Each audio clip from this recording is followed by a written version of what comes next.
Арамын төргийн үзэгчтэй нүүл шийдэл нэвтрүүлгийн даваа гарагийн үжис та бүхэнд Монгол телевизийн цамхгаас үрдэг цоошин хэлэлцүүлгийг эхлэхэд бэлэн болоод байна. Өнөөдөр бид сэдвээ хямралын эдийн засаг гэж нэрлсэн байгаа. За тус сэдвээр бид хүн олон улсын валютын сан, Монгол Улсын засгийн газар хамтран хэрэгжүүлэх гэж буй шинэ хөтөлбөрийн талаар ярилцсан. За хэлэлцүүлгийг эхлэхээс өмнө мөн зочдоо танилцуулахаас өмнө манай редакцийн бэлтгэсэн товч сурвалжлагыг үзээд хэлэлцүүлэгтээ орцгоё. Монгол Улсын засгийн газар олон улсын валютын сангийн төлөөлөгчтэй олон улсын яриа хэлэлцээр хийсний үр дүнд хамтран өргөтгсөн санхүүжилтийн хөтөлбөрийг хэрэгжүүлэх тохироонд өнгөрсөн сарын 19-нд хүрсэн юм а. Өргөтгсөн санхүүжилтийн хөтөлбөр нь 3 жилийн хугацаатай хэрэгжиж, энэ хүрээнд олон улсын валютын сангаас 440 сая Америк долларын санхүүжилт олгох бол хөтөлбөрт хамрагдсан тохиолдолд Азийн хөгжлийн банк, Дэлхийн банк, Япон, бүгд найрамдах Солонгос улс зэрэг түншүүдээс 3 хүртэлх тэрбум Америк долларын дэмжлэг үзүүлэхээ хамлаад байгаамаа. Мөн бүгд найрамдах Хятад ард улсын Ардын банк, Монгол банкнд нээгээд байгаа 15 тэрбум юаний swap шуумын хугацаагаа дахин 3-аас доош үжилээр сунгах боломжтойгоо илэрхийлээд байсан. Ингэснээр хөтөлбөрийн нийт гадаад санхүүжилт 5.5 тэрбум долларт хүрч байгаамаа. Дээрх санхүүжилтийг төсвийн алдагдал төлбөрийн тэнцлийн зориулалтаар ашиглахаар тохиролцоонд хүрсэн гэх. Тэгвэл сар шинийн өмнөхөн бүгд найрамдах Хятад ард улсын Төв банк, Монгол банк хооронд хэлэлцээ хийж 15 тэрбум юаний swap хэлцлийн хугацаагаа дахин 3 жилээр сунгаснаа мэдэгдсэн. За тэгвэл хөтөлбөрт хамрагдахын тулд манай улс төсвийн зардлаа бууруулж, орлогыг нэмэгдүүлэх хүрээнд 7 төрлийн татварыг нэмж, зарим төрлийн халамжийг танах, банкны салбарт үнэлгээний системийг нэвтрүүлэх, за Монгол банкн дээр байгаа төсөвтэй адилтгах хэмжээний үйл ажиллагаагаа төсөв рүү шилжүүлэх шаардлагуудыг биелүүлэх ёстой болж байгаамаа. Валютын сан Монгол банк засгийн газар хамтраад эдийн засгийн өсөлтийг 2017 онд хасах 0.1%-тай байх орчмоор тооцоолсон. 18 онд бол эдийн засгийн өсөлтийг 1.8% хүргэх, 19 онд бол 8.1% хүргэхээр ийм тооцоол хийсэн гэдгийг та бүхэнд хэлье. Төсвийн шинжтэй маш олон төсөл хөтөлбөрүүдийг Монгол банкнаас санхүүжүүлж нийтдээ 8 их найд төгрөгийн нэмэлт санхүүжилтийг Монгол банкнаас бол гаргасан байгаа. Энэ бол төсөвд хаач тусаагүй ийм их өсвөрийг Монгол банк өөрсдөө шийдээд гаргачихсан. Тэгэхээр ийм төсвийн шинжтэй төсөл хөтөлбөрүүдийг цаашаа хязгаарлах, зогсоох ийм чиглэлээр бид үйл ажиллагаа явуулнаа. Энэ бол мөнгөний бодлогын чангаралтын гол илэрэл бол ингэж гарч ирэх ёстой гэж бид үзэж байна. Төсвийн зардлыг бууруулах хүрээнд 1-р 2016 он гэхэд эрэгтэй хүний тэтгэврт гарах насыг 65, 2036 он гэхэд эмэгтэй хүний тэтгэврт гарах насыг 65 болгох зорилтыг хүлээсэн бол 2-дугаарт эх 2 жилдээ цалингийн зардлыг нэмэхгүй байхаар 3-дугаарт 2019 оноос хүүхдийн мөнгийг нийт хүүхдүүдэд бус зөвхөн зорилтод бүлгийн 40% нь өгч ингэхдээ үүнийгээ хоолны толон байдлаар олгохоор 4-дугаарт нийгмийн халамжийн давхцлыг арилгаж 5-дугаарт цэргийн албан хаагчдыг орон сууцаар хангахгүй байх үүргийг хүлээсэн байдаг. За харин татварын орчны хувьд 7 төрлийн татварыг нэмэгдүүлэх үүргийг хүлээгээд байгаа юм. Хамгийн гол нь эрх баригчид урьдчилан тохирсон эдгээр нөхцлүүдэд биелүүлэх ёстой. Мөн эх 3-дугаар сард олон улсын валютын сангийн захирлуудын зөвлөл манай хүсэлтийг авч хэлэлцээд баталбал хөтөлбөр хэрэгжиж эхлэх юм а. Засгийн газрын хувьд төсвийн алдагдлыг бууруулах нь хамгийн гол зорилт болоод байна. Өнгөрсөн хугацаанд төсвийг тэлэх бодлого баримталсан Монгол улсын эдийн засагт одоо тулгараад байгаа хүндрэлүүд өрийн их дарамтын үндсэн шалтгаан юм. Одоо хөтөлбөрт хамруулах эсэх асуудал манай захирлуудын зөвлөлийн шийдвэрээс хамаарна. Захирлуудын зөвлөлийн хурал болохоос өмнө 2 зүйл хийгдсэн байх ёстой. 1-р санхүүгийн дэмжлэг олгохоор саналаа илэрхийлсэн байгууллагууд баталгаагаа гаргаж өгөх ёстой. 2-р засгийн газраас урьдчилсан нөхцөл хангасан байх ёстой. Энэ 2 нөхцөл хангагдаж ажлын хэсгийн түвшинд хүрсэн тохиролцоогоо биелүүлсэн тохиолдолд захирлуудын зөвлөлөөр батлагдах магадлал өндөр байдаг. Харин ардчилсан нам энэхүү тохироонд ард иргэдэд чиглэсэн татваруудыг нэмж байгаа нь тэдний амжиргааг царцааж туйлдуулах гэсэн бодлого гэж дүгнэж байгаа юм. За мөн ингэж зоригтой татвар нэмж байгаа хэрнээ төсвийн зарлагыг бууруулахад дорвит тодорхой зүйлүүд тусгаагүй байна гэж шүүмжилж байгаамаа. Цалин нэмэхгүй байх. Цалин нэмэгдээгүй үед бидний хэрэглээ буурсан үед дээр нэмэгдээд хоримтлол буу болгохгүй ийм ядуу иргэдийг буу болгох ийм төсөл рүү орж болцсогүй нөхцөл байдал үүсэж байна гэдгийг бид хаана анхаарах хэрэгтэй. Энэ бол Монголын эдийн засаг дахь нөхцөл байдал төдийгүй Монголын хүн амын ард түмний амжиргааны төвшинг цацааж байгаа ойлголт гэж ойлгох хэрэгтэй. Нэг төрлийн албан хаагчид ноогдох иргэний тоо бол дэлхийн дунджаар бол 100 орчим байдаг. Гэтэл Монгол улсад бол хамгийн өндөр буюу 18 хүн байдаг. Хэрвээ энэ нэг хүнд ногдох төрийн албан хаагч ногдох хүний тоог 21 буюу одоо 15%-аар тандлаа гэж үзэхэд бол ойролцоогоор 800 орчим тэрбум төгрөг хэмнэх боломжтой. Тэгээ энэ тал дээр ямар нэгэн тийм зөвлөгөө өгөөг байна. Хоёрдугаарт нь ер нь төрийн байгууллагуудын зардлыг 5%-аар одоо танахад ойролцоогоор 450 тэрбум төгрөгийн зардал хэмнэгдэнэ. Энийг бол жишээ нь одоо энэ ээж тус чуулганаар хилцэж олон улсын валютын санал тавиаг байна. Тэгэхээр энэ зөвхөн энэ хоёр одоо хэмнэлтээс л ихэд ойролцоогоор 1 тэрбум 250 буюу тэр олон улсын валютын сангийн санал болгоод байгаа 440 сая долларыг бид нэ олчих боломжтой. Тэгэхээр энэ бол энэ олон улсын валютын сан бол Монголын эдийн засгт тус нэмэр болох биш, харин илүү боомлсон, хөгжлийг удаасгасан тэр зүйлийг санал болгож байна гэдэг нь эндээс харагдаж байгаа. Олон улсын валютын сангийн хөтөлбөрт хамрагдахаар тохироонд хүрээд байгаа гэх энэхүү мэдээлэл манай улсын гадаад нэр хүндэд эергээр нөлөөлж эхлэв байгаамаа. Тодорхойлбол Хөгжлийн банкны Евробондын 580 сая Америк долларын эргэн төлөлтийг өөр бондоор солихыг хөрөнгө оруулагчид нь зөвшөөрч, олон улсын байгууллагууд манай зээлжих зэрэглэлийг хിവэрүүлдэж засгийн газрын болоод бусад бондууд өсөд байгаамаа. Хамгийн гол нь эдгээр эерэг өөрчлөлтүүд олон улсын валютын сангийн хөтөлбөрт хамрагдахаар тохироонд хүрээд байгаа гэх мэдээлэлтэй шууд холбоотой гэж шинжээчид дүгнэж байгаамаа. За яг энэ асуудлаар ярилцахаар бид студид зочдоо урьж авчираад байна. Би зочдоо танилцуулъя. Миний баруун гар талаас Монгол банкны судалгаа статистикийн газрын захирал Ганчир хүрэлцэн ирсэн байна. За эдийн засагч Дор Чанд хүрэлцэн ирсэн байна. За миний зүүн гар тал Дэлхийн банкны эдийн засагч Алтан Цэцэг хүрэлцэн ирсэн байна. За Icon Цэгийн сайтын ерөнхий редактор сэтгүүлч Болорт ирсэн байна. Ирсэнд баярлалаа.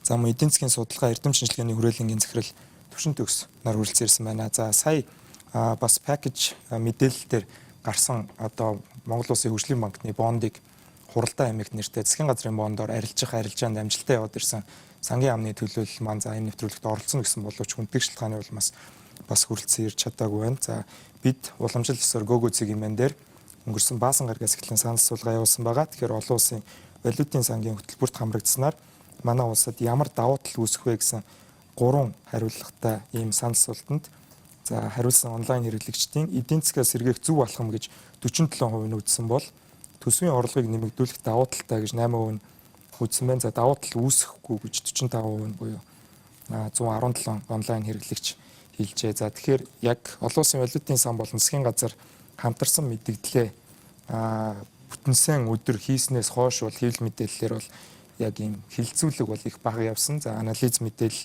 гарч ирсэн хэвлэлийн мэдээн дээр болон улс төрчдийн өгж байгаа мэдээлэл дээр бол зарим нэг дүгнэлтүүд бол онлайн ертөнцид явж байгаа. Тэгэхээр хамгийн ихний асуултаа бид Орчонд эдийн засгчаас та хуучин олон улсын валютын сан болон сангийн яамд бас ажиллаж байсан болохоор олон улсын валютын сан Монгол улсын хувьд хэршин байгууллага ба 90-ад оноос хойш Монгол улсыг яг хэдэн удаа ийм өөр хөтөлбөрт хамруулж байсан талаар бас түүхээс эхлэе гэж бодлоо. Та бас өөрийнхөө туршлага дээрээс хуваалцахгүй. За тэгэхээр нэг 3 одоо өнцөг байна л да. Нэгдүгээр өнцөг нь бол энэ валютын сан ямар учиртай юм бэ? Яагаад бид нар ийшээгээ яваад орсон бэ гэж. Тэгэхээр бид бүгд мэдж байгаа 1990-ад он бол эдийн засгийн хувьд бол маш хүнд үе байсан. Оросын одоо тусламжийн грант бол хаагдсан байсан. За хятад руу бид нар ингээд харьцахад бол хятад бол мөнгө ол байсан. За ерөнхийдөө бол импортын бараа бүтээгдэхүүн бүгдээрээ бид нар хятадаас оруулж ижсэн тэр үе. За яг тэр үед мөн одоо Оросын хамаарлаас эдийн засгаа аваад урагшаа хятадын хамаарлалд орох уугүй гэдэг тийм нэг шийдлийн цэг байсан юм а. Тэгээ тухайн үед одоо сангийн сайд дээр ажиллаж байсан Монгол банкны бас ерөнхийлөгчөөр ажиллаж байсан энэ өвчүүтэй ингээд уулзахад настангууд маань ингэж хэлдэг юм л дор чандаа бид нар бол нэлээд их хуралдаж шийдвэр гаргасан юм а. Тэгээ бид бол үнэхээр хүнд байдалд байсан. За хятад бол туслахад бэлэн байсан. А гэхдээ бид энэ бодлогыг урт зүгийн бодлогыг сүрж олуулсан байдлаар орсон юм а. Ингэхдээ хамгийн түрүүнд 92 онд валютын сан, Дэлхийн банк, Азийн хөгжлийн банкнд орсон нь бол энэ бол үндсэндээ бол эдийн засгийг одоо бие даасан байдлаар цаашаа хөгжүүлээ гэсэн энэ одоо суур нөхцөлийг тавьсан гэж хэлж байна. Нэг. За хоёрдугаарт одоо энэ сүүлийн үед бас зарим хүмүүс маань ингээд интернетээс мэдээлэл аваад яг боттой мэдээллийг хүмүүст өгөхгүй байна л да. Ямар мэдээлэл вэ гэхээр энэ валютын сангийн ард маш их хэмжээний одоо долларын эзэд байж идэг. Америкчууд бол энийг барьж идэг. Англичууд бол ингээд хатгаж идэг. Нөлөө их байдаг. Эдний одоо гар хөл магадгүй ингээд Монголыг ингээд доллараар барих гэдэг нэг ийм айцыг нийгэм тараагаад байна. Яг бодит байдал дээр тэр хүмүүсийг ингээд мэдээлэл уншаачаа гэж хэлмээр байгаа. Яг өнөөдөр ингээд захирлуудын зөвлөл дээр хамгийн эсрэг байсуртай байгаа нь Америкчууд байхгүй. Энэ яг нийтэд тарагдаагүй мэдээлэл. Яг ингээд бидний хамгийн их дэмжиж байгаа нь Япончууд, Солонгосууд, Австралийн засгийн газар тэнд дэмжиж байгаа байхгүй. Тэгэхээр тэнд бол ерөөс тийм байхгүй. За 3 дахь поинт бол маш ингээл л дээ. Одоо энэ валютын сан гэдэг байгуулагч нь өөрөө 188 улсыг ардаа шингээсэн. Тэнд ямар ч эдийн засгийн сонирхол гэж байдаггүй. Гэхдээ том эдийн засгтэр бол нөлөө нь том байдаг болохоор тэнд маш их одоо бодлого бол явж идэг. Манай эдийн засгийн жижигхэн байхгүй. Тэгэхээр энэ агуулгаар бол нэг айхтар тийм айгаад эсвэл хадас идэт байх зүйл байхгүй гэж.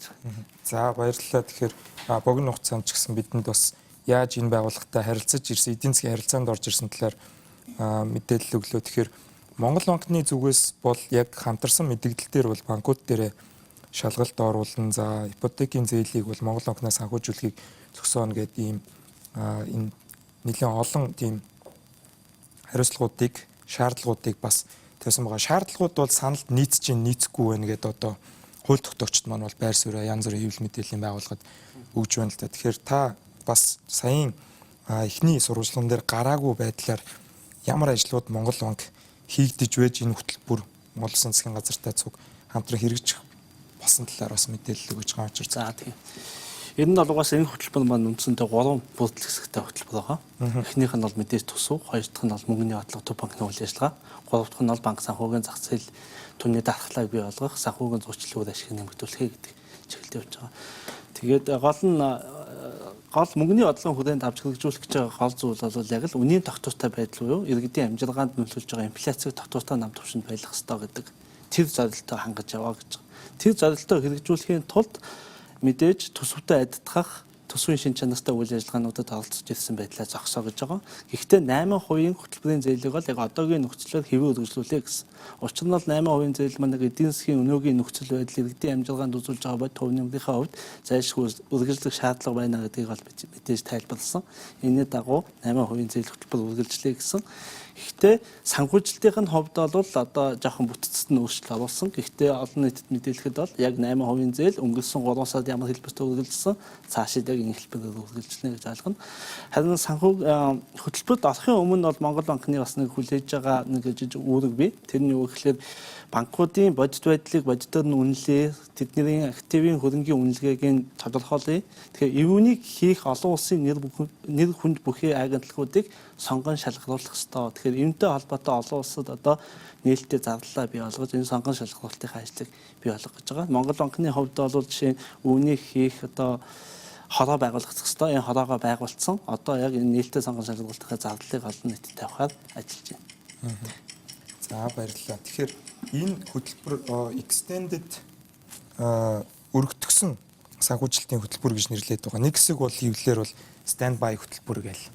Яг орох гэдэг юм уу, орохгүй мó гэдг нь бас мэдэгдэхгүй их удсан шүү дээ. Тэгэхээр Дэлхийн банкны хувьд яг энэ хамтарсан энэ өргөтгсөн санхүүгийн хөтөлбөр дээр ямар оролцоотой байгаа талаар Алтан цэцэг эдийн засгчаас сонирхъя. За та бүхэн мэдж байгаа Монгол Улсын засгийн газар улсын их хурлаас ер нь бол дунд болон урт хугацаанд Монгол Улсын эдийн засгийн доктортой байдлыг сэргээе. Өрийн одоо доктортой байдлыг сэргээе. Ерөнхийдөө эдийн засгийнхаа өсөлт хөгжилтэйг бол илүү одоо үр дүнтэй ийм болгоё гэсэн зорилт тавьж үүнийхээ хүрээнд макро эдийн засгийн докторчлалтын хөтөлбөрийг бол баталсан байгаа. Энэ макро эдийн засгийн докторжуулах хөтөлбөрийн хүрээнд одоо дэвшүүлэн тавьсан бодлогын зорилтууд, арга хэмжээнүүд нь бол ерөнхийдөө эдийн засгийг цаашид авч явах удирдах энэ бодлогын хүрээний одоо хүрээнд бол заавалжгүй авах хэвээр арга хэмжээнүүд юм аа, 109-ний арга хэмжээнүүд юм аа гэдгийг нь манай Дэлхийн банкны зүгээс бол дэмжиж байгаа. Үүнийхээ хүрээнд одоо ингээд сангаас засгийн газартай хэлэлцээр хийчихсэн байгаа энэ тохиолдолд Дэлхийн банкны зүгээс одоо өөрийн хэрэгжүүлдэг, гишүүн орондоо хэрэгжүүлдэг энэ төсвийн одоо дэмжлэг, одоо budget support гэж бид нэрлэдэг. Энэ төсвийн дэмжлэгийг одоо үзүүлэх боломжтой. Энэ нь өөрөө эргээд одоо Монгол улсын хувьд бол өөрийнхөө нэр хүндийг олон улсад дээшлүүлэх. Тэгээд дунд болон урт хугацаанд эдийн засгаа илүүтэй үр дүнтэй хөгжүүлэх энэ боломжийг эргээд одоо авчрах энэ боломжийг нээж өгж байгаа гэж үзэж байгаа учраас Дэлхийн банкны зүгээс бас энэ төсвийн одоо дэмжлэг гэдэг нэртэй энэ хөтөлбөрөөр хэрэгжүүлж бас дэмжихэд бэлэн байгаагаа илэрхийлсэн байгаа. Тэгэхээр Дэлхийн банкны зүгээс бол яг энэ хэлгэж байгаа мөнгөн дүн дээр бол яг өөрсдийн зүгээс бол манад зээл олгоно гэж ойлгож болох уу? Тийм одоо энэ зээл олгоно. Гэхдээ энэ зээл нь болтгоо зэрэг төсвийн зээл байна гэсэн. Яг тэгэхээр манай байгууллагын зүгээс бол төсвийн зээл дээр нь төслийн зээл гэж болгодог. Төслийн зээл гэдэг нь бол бидний мэддэг төсөл хэрэгжүүлэх гэсэн үг. Төсвийн зээл гэдэг бол ерөнхийдөө засгийн газрын данс руу төсвийн алдагдлыг хаахад зориулагдсан олгогддог бодлогын арга хэмжээний хариуд олгогддог ийм төсвийн зээл байна. За баярлалаа. Тэгэхээр Icon-ыг Inmen сайтын хувьд бол яг хамтарсан мэдээлэл хийсний дараагаас бол иргэдийн хувьд 7 төрлийн татвар нэмэгдэнэ гэдэг ажил олгогчид бол иргэд маань мэдээж хэрэг шууд мөнгө санхүүтэй буюу төрөвчтэй байгууллагын урсгал зардалтай нь одоо засгийн газрын гаргаж байгаа шийдвэр хамаарад ирэхээр өмнө нь бол засгийн газрын зүгээс бол татвар нэмэхгүй гэж байгаа татвар нэмэх санал оруулж ирээд за нийгмийн зарим хэсгийн бол маш их одоо жишээлбэл уур хачид ч байд юм уу маш их дургуутслаа илэрхийлээд тухайд нүүдэл шийдэл нэвтрүүлэг бас хийжсэн дундаж ангиасаа засгийн газар одоо төсөв бүрдүүлэх гэж одоо орлого бүрдүүлэх гэж үзэж байна гэдэг. Танай сайтын үед бол мэдээлэл хийсний дараанаас одоо сангийн яамн дээрээс гаргаж ирсэн орлого борлон зарлагын тооцооллуудыг бол инфографик хэлбэрээр их ойлгомжтой үзүүлж байсан л да. Тэгэхээр одоогийн байдлаар ил болсон мэдээллүүд дээрээс одоо тодорхой бус байгаа мэдээллүүдийг юу вэ гэж харж байна. Тэгэхээр ер нь бол яг одоо жишээ нь шийдвэр тогтоогчд маань төсөв бол ингээд зөв горимдоо ороод айгу зөв болгох чинь гэдэг ойлголт өгч байгаа ч гэсэн яг энэ бол нөгөө жирийн иргэдийн амьдралд яаж тусах юм бэ гэдгээ ерөөсөө хангалттай сайн тайлбарахгүй байгаа юм л та. Тэгээ бид нэр өөрсдөө нэлээ одоо хааж ирж суралжсны эцэст энэ 7 төрлийн татвар яг иргэдээр яаж нөлөөлөх юм. Тэгвэл хүмүүсийнхаа яг төрөвчнээс нь энэ мөнгийг одоо аваад татварын төсвийн орлогоо нэмэгдүүлэх гэж байгаа юм бол энэ эрх баригч ч өөрсдөө зардлаа яаж бууруулах чаан зарлаа бууруулах чаан гэдэг ингээ асуугаад явхлаар эдгээр ерөөсөө нөгөө мэдээлэл өгөхгүй бүгд ингээ боловсруулалтын шатанд байгаа, төслийн шатанд байгаа гэд ерөөсөө ер нь бол яг хөө ингээд хэвлэл мэдээллийнхэн бол боловсруулалтын шатанд байгаа гэдгийг аюулсан ойлгож байгаа. Боловсруулалтын шатанда байж энийг олон нийтэд хүргэж энэ ч өөр хилцүүлэг үүсчиж олон нийтээс бид нэр ингээд сонгогдсон төлөөлөл маань шийдвэрээ олон нийтийн дуу хоолойгоор гаргах хэрэгтэй шүү дээ. Гэтэл энэ бол ингээ боловсруулалтын шатанд байгаа гэд бүх юмаа дарчиж байгаа. За эхний ээлжинд бол бидний олж авсан мэдээлэл бол 7 төрлийн татвар буюу орлогоо нэмэгдүүлэх, төсвийн орлогоо нэмэгдүүлэх энэ талаар мэдээлэл олж авсан. Тэгээд ерөнхийдөө төсөөлөөр 2017 онд энэ яг иргэдийн халаасанд нөлөөлж байгаа энэ орлогоос нэг 200 орчим тэрбум төгрөг бид нэр хоримтлуулах юм байна гэж тооцоолол хийсэн. Зарим их сурвалжууд болохоор 500 орчим тэрбум гэдэг. Тэгээ хамгийн ноцтой мэдээлэл нь юу вэ гэхээр одоо энэ бол яг нөө сэтгүүлчийн хуваар олж авсан мэдээлэл. Яг одоо 100% одоо нөө шийдвэр гаргагчид маань мэдээлэл байгаа учраас их сурвалжуудын мэдээлж байгаагаар 540 орчим тэрбум төгрөгийг бол төсөв хуримтлуулна энэ одоо өөрчлөлтүүдээр. Үүнтэй зэрэгцээ 470 орчим тэрбум төгрөгийн зардлаар одоо эрх баригчид маань зардлаа нэмэгдүүлэх чинь төсвийн орлогоо одоо энэ төсвийн тодтолтоо нэмэгдүүлэх чинь гэдэг ийм мэдээлэл ирсэн л дээ. Тэгэхээр нөгөө хямралыг ингээд нөгөө хямарч давж одоо иргэдээ хохироочхоод эрх баригчид маань өөртөө зардлаа дахиад нэмэгдүүлэх гэж байна гэдэг энэ гол үнцэг бол биднэрт хамгийн одоо асуултын тэмдэгтэйлийн зүйл болчиход байна л да. Тэглгүй яг сонгуулийн жил болохоор мэдээж хэрэг төсвийн зарлагыг бас бууруулах үгүй болов гэдэг бол олон жилийн дунджаар харахад бол бас мэдээж хэрэг хэвлэл бол үргээг үүсгэх ёстой. За их хурлын гишүүд болохоор нөхцөл байдалтай энэ олон улсын валютын сангаас тавьж байгаа нөхцлүүд бол их сайн байна, санал нийлж байна гэж зарим нэг эдийн засагчид одоо хашчлуун доктор одоо жишээлбэл хэвлэл төгсөн ярилцлагатаа бол хамгийн нейтрал буюу ашиг сонирхлын зөрчилгүй байгууллага бол олон улсын валютын сан гэ байгууллага нь ингээд бас хэлж байгаа юм. Байгууллагад нь бол за эргэлзэх юм бол ингээд эдийн засагчдаас байхгүй байна гэж итгэж болж байна. За тавьж байгаа нөхцлүүд маань хэр сайн нөхцлүүд вэ? Яг одоогийн манай эдийн засгийн өгөгдөл төр тохирсон уу? Эсвэл ижил төвшний одоо орлого зарлагтай байгаа улсуудыг зөвхөн хараад хийчихүү гэдэг дээр бол бас эдийн засгийн сэтгүүлчид бол асуудлуудыг тавьж байгаа. Тэгэхээр төвшин төгс багшаас одоо IMF-ийн одоо танд байгаа мэдээллээр энэ тавьсан шаардлагууд маань хэр хатуу шаардлагууд байна гэдэг дээр та бас өөрийнхөө байр суурийг илэрхийлээч гэж сонирхмоор байна. Тийм валют сангийн хөтөлбөртэй холбоотой сүүлийн үед нэлээд нийт хэлэлцүүлэг өрнөд байна. Тэгээд сэтгүүлчд их сонирхож уцтаж асууж байна. Тэгээд энэ бүх асуултуудын дунд нэг том бодлогын шийдэл орхигдоод байгаа байхгүй. Бид нар ерөөсөө ярихгүй. Тэр нь юу вэ гэхээр валютын сангаас биднэрт тавьж байгаа нөхцлүүд бидний хувьд бол Монгол улсын хувьд бол цоошин нөхцлүүд ерөөсөө биш. Энэ нөхцлүүд бол төсвийн доктортой байдлын тухай хуультай нийцтэй ийм нөхцлүүд байхгүй. Тэр хуулийг чинь бид нар 2012 онд баталсан. 13 оноос 100% мөрдөд явж байгаа улс орн байхгүй. Тэгэхээр энэ бол одоо жишээлбэл зүг зүгээр байжсэн эдийн засгт гаднаас хатуу болж орж тавигдсан нөхцөл гэж бол би дотроо бол харахгүй байна. Энэ бол аль хэдийн институцэн тогтцсон, засаглан тогтцсон ийм тогтолцоо байхгүй. Сүүлийн 3-4 жилд юун дээр бид нар магадгүй алдсан бэ гэхээр төсөвтэй түрүүн баяр цагын ерөнхийлөгч хэлсэн. Төсөвтэй дүүцхүүц адилхан тийм үйл ажиллагаа их явуулсан байхгүй. Хөгжлийн банк байна, Монгол банкны хөтөлбөрүүд байна. Тэгээд ерөнхий сайдын дээрх бондын зөвлөл байна тий. Энэ бол төсөвтэй адилтгах, төсөв дотроо бол төсөвчин бол алдагдал нь 2% харагдаад байдаг. Гэтэл яг нэдэр дээр 15-6% төсвийн алдагдaltaй 3-4 жил явчихж байгаа байхгүй.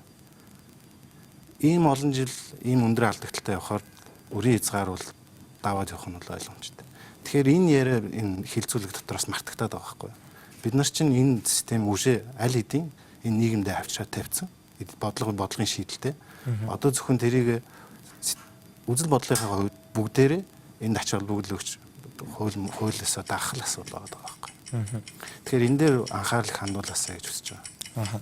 Тэгэлгүй хөдөлсөний доктортой байдлын хуулийг яг таны хэлдгээр бол 12 оноос 13 оноос хойш мөрдөж байсан хэдий боловч одоо Чингис бонд болон хөгжлийн банк гэдэг давхар төсөвтэй хоёр өөр одоо тайлантай яваад байна гэдгийг бол олон улсын байгууллагууд сүүлийн хэдэн жилүүдэд бол шүүмжилж ирсэн. За энэ дээр бол маш их бас ус төржилт хийж байна те эднэр ингэчлээ бид нар одоо засч чинь ч гэдэг юм уу. Тэгэхээр энэ хөтөлбөрийг яг зарснаас хойш бол ерөнхийдөө бол гадаад гарчигнуудыг харж байхад бол манад бол их эргээр тусч явах шиг байна. За Bloomberg-ийн мэдээлэл дээр бол манай бонд өсснийг онцлон тэмдэглэж байна. Хуралдаа бондыг бол одоо амжилттай солилоо. Олон хүн авах хүсэлтэд ирүүллээ гэдэг мэдээлэл өнөөдөр бас Reuters дээр гарч ирж байна. Тэгэхээр төвшин төгс багшаас асуусан асуултыг бас дор чанд эдийн засгчаас яг адилхан л асуумаар байна л да. Та нөхцлүүдтэй танилцсан уу? Эдгээр нөхцлүүд хэр хатуу байна? Төвшин төгс багшийн хэлж байгаагаар бол энэ нөхцлүүд бол гарааны фактууд гэж харж болохоор байна те. Эдгээр нөхцлүүд маань цоо шинэ хатуу зүйл биш. Манад бол аль хэдийн байгаа институцтэй суугаад өгсөн санхүүгийн зохицуулалт байна. Тэгвэл яагаад тойроод байсан юм бол зөв санал нэг байна. Төсвийн нөгөө доктортой байдлын тухай хуулийн чинь бид нар бол нэг 2008-9 оны эдийн засгийн халтын дараа хийжсэн байхгүй.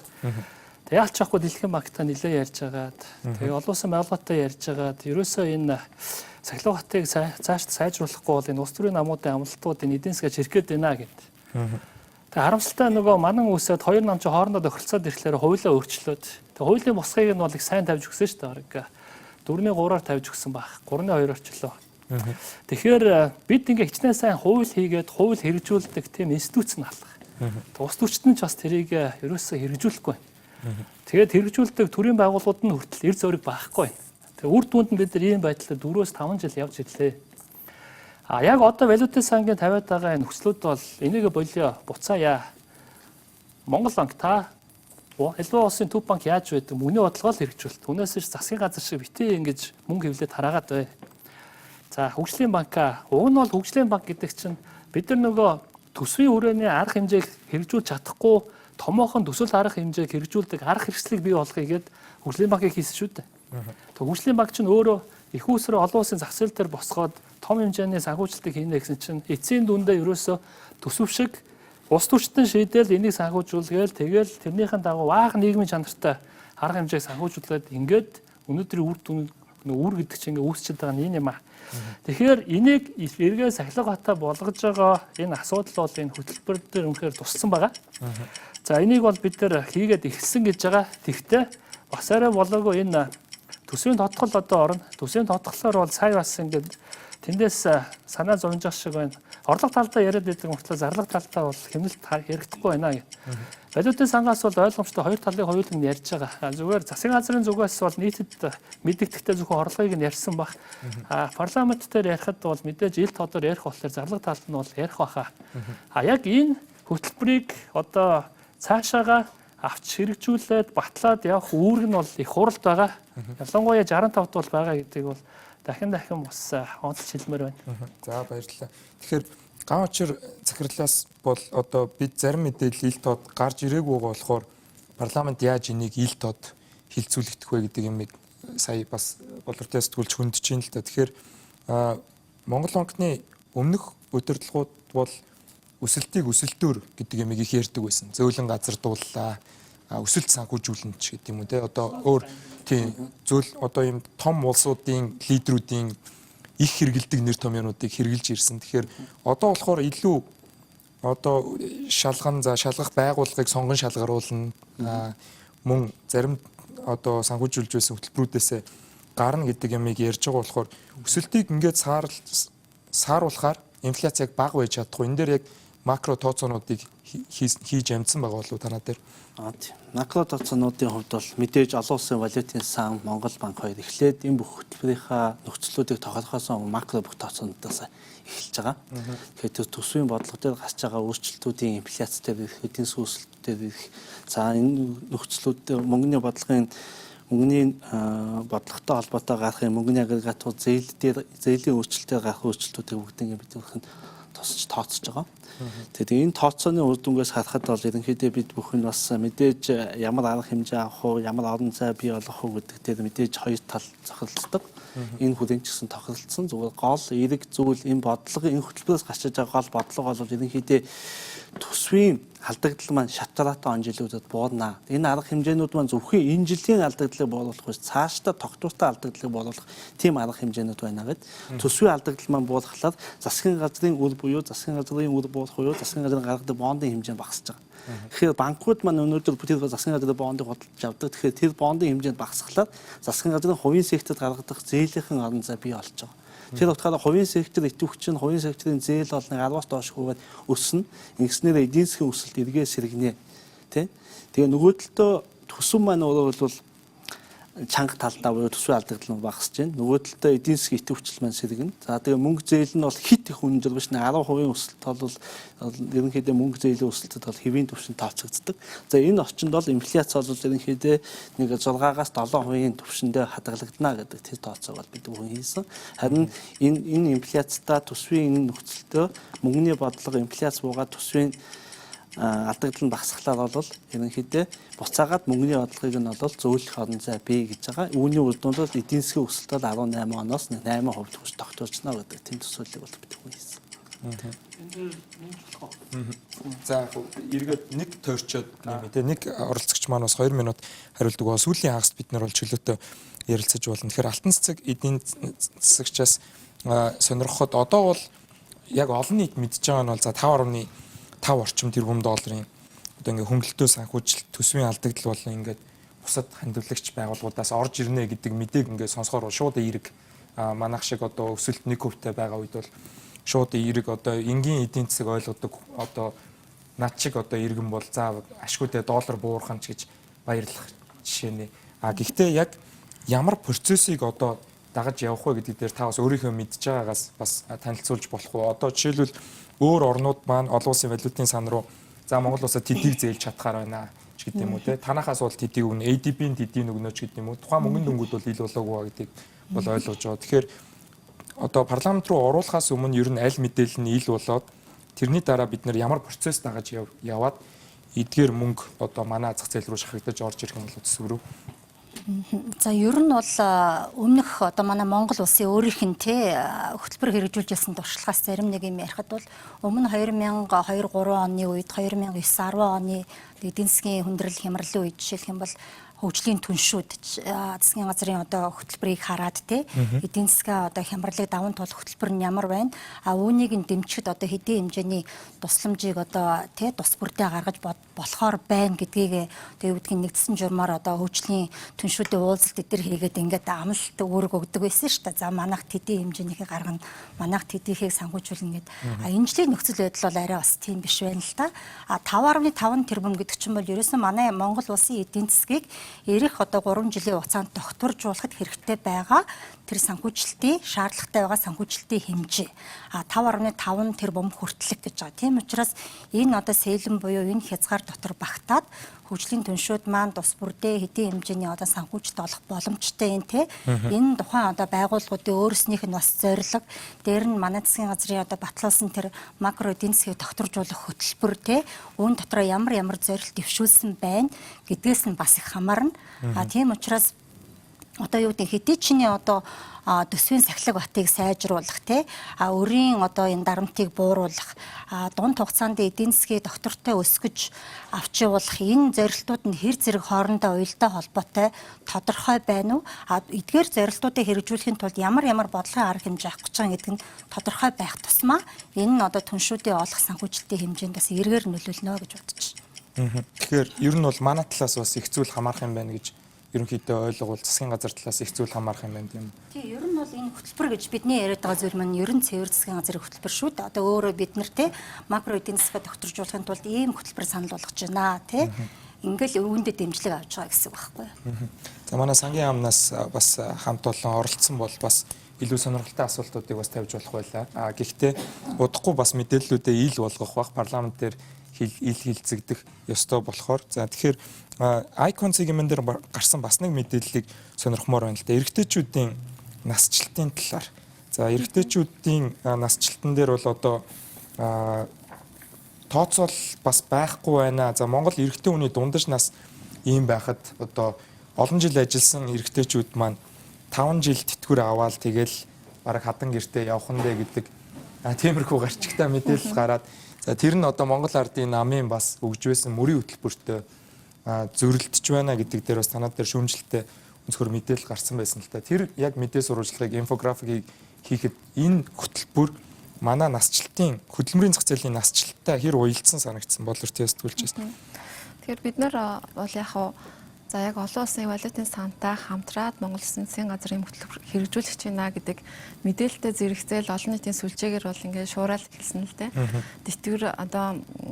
Тэтгэврийн тэтгэврийн хугацааг хойшлуулах за тэгээд дундаж наслалт ийм бага үедүүд энийг ингээ хойшлуулах нь бол буруу гэдэг. За яг энэ үндсэн дээр бид нар бол сурвалжилж үзсэн. За ер нь бол нийгмийн даатгал тэтгэврийн сангийн өөрийнх нь нэг шинтгэл зөв явагдахгүй байжээж нийгмийн даатгалын шинтгэл буюу тэтгэврийн сангийн дахиад нэмэгдүүлэх болчихж байгаа. Одоо бид нар чинь хувь хүн 7%, байгууллага 7% ингээд тэтгэврийн сандаа хуримтлал хийдэг сар болгон бид нэр цалингаасан. За энийг болохоор Чойжс сурын сайд маань болохоор нийтдээ 5% буюу 18 онд 2% буюу хувь хүн дээр 1%, байгууллага дээр 1% ингээд тэнцүү нэмээд явна. Бид нар ингээд тэтгэврийн сандаа хуримтлуулж байгаа мөнгөө нэмээд ээж. За яг болж байна те бид нар ирээдүйд эрсдэлээ бууруулж байна гэсэн үг. Тэгтэл энэ нийгмийн даатгалын сангийнх нь өөрийнх нь зарцуулалт ямар байгаа. Энийг яаж төгөлдржүүлэх гэж байгаа вэ гэдэг хувилбараа бид нарт зэрэгцээ танилцуулаагүй ээж. За эргээд л нөө тэтгэврийн настаа нэмэнтэй 2036 2026 онд ингээд аль альнийхын 65 болох чинь ингээд ямар ч нөгөө нэг бидний одоо ядаж сэтгэлийг засах тийм мэдээлэл хийгээгүй ээжэж ингээд нөгөө олон нийтийн ингээд сэтгэлээр унах одоо эх жил тэтгэврт гарах гэж байгаа хүн шууд сэтгэлээр унж байгаа сте тий 6 сараар хойшлох нь ингээд 2018 оноос тэгэхээр ийм нөгөө мэдээлэл нь өөрөө тэнцвэргүй ингээд сайн ингээд хүмүүст өгөхгүй байжээч шууд одоо нийгмийн даатгалын хуримтлалаа нэмэгдүүлэн тэтгэврийн насыг хойшлуулна гэдэг нь өөрөө айгүй буруу нөгөө өнцөг хүмүүст өгöd байгаа. Тэгэхээр бидний хийсэн энэ юугаар болохоор уг нь бол тэтгэврийн насыг чинь 55-аас хойш эмэгтэй хүн хэдэн жил насалж байна. 60 наснаас хойш эрэгтэй хүн хэд насалж байна гэдэг ийм судалгаа байх хэрэгтэй байна л да. Одоо сая төвшин төгс сарлаа ярьж байгаа тэр судалгаа бол хорон дээр идэв юм байна. Бид нар бол нийгмийн даатгалын сан руу хандсан. Гэтэл ийм судалгаа огт байхгүй.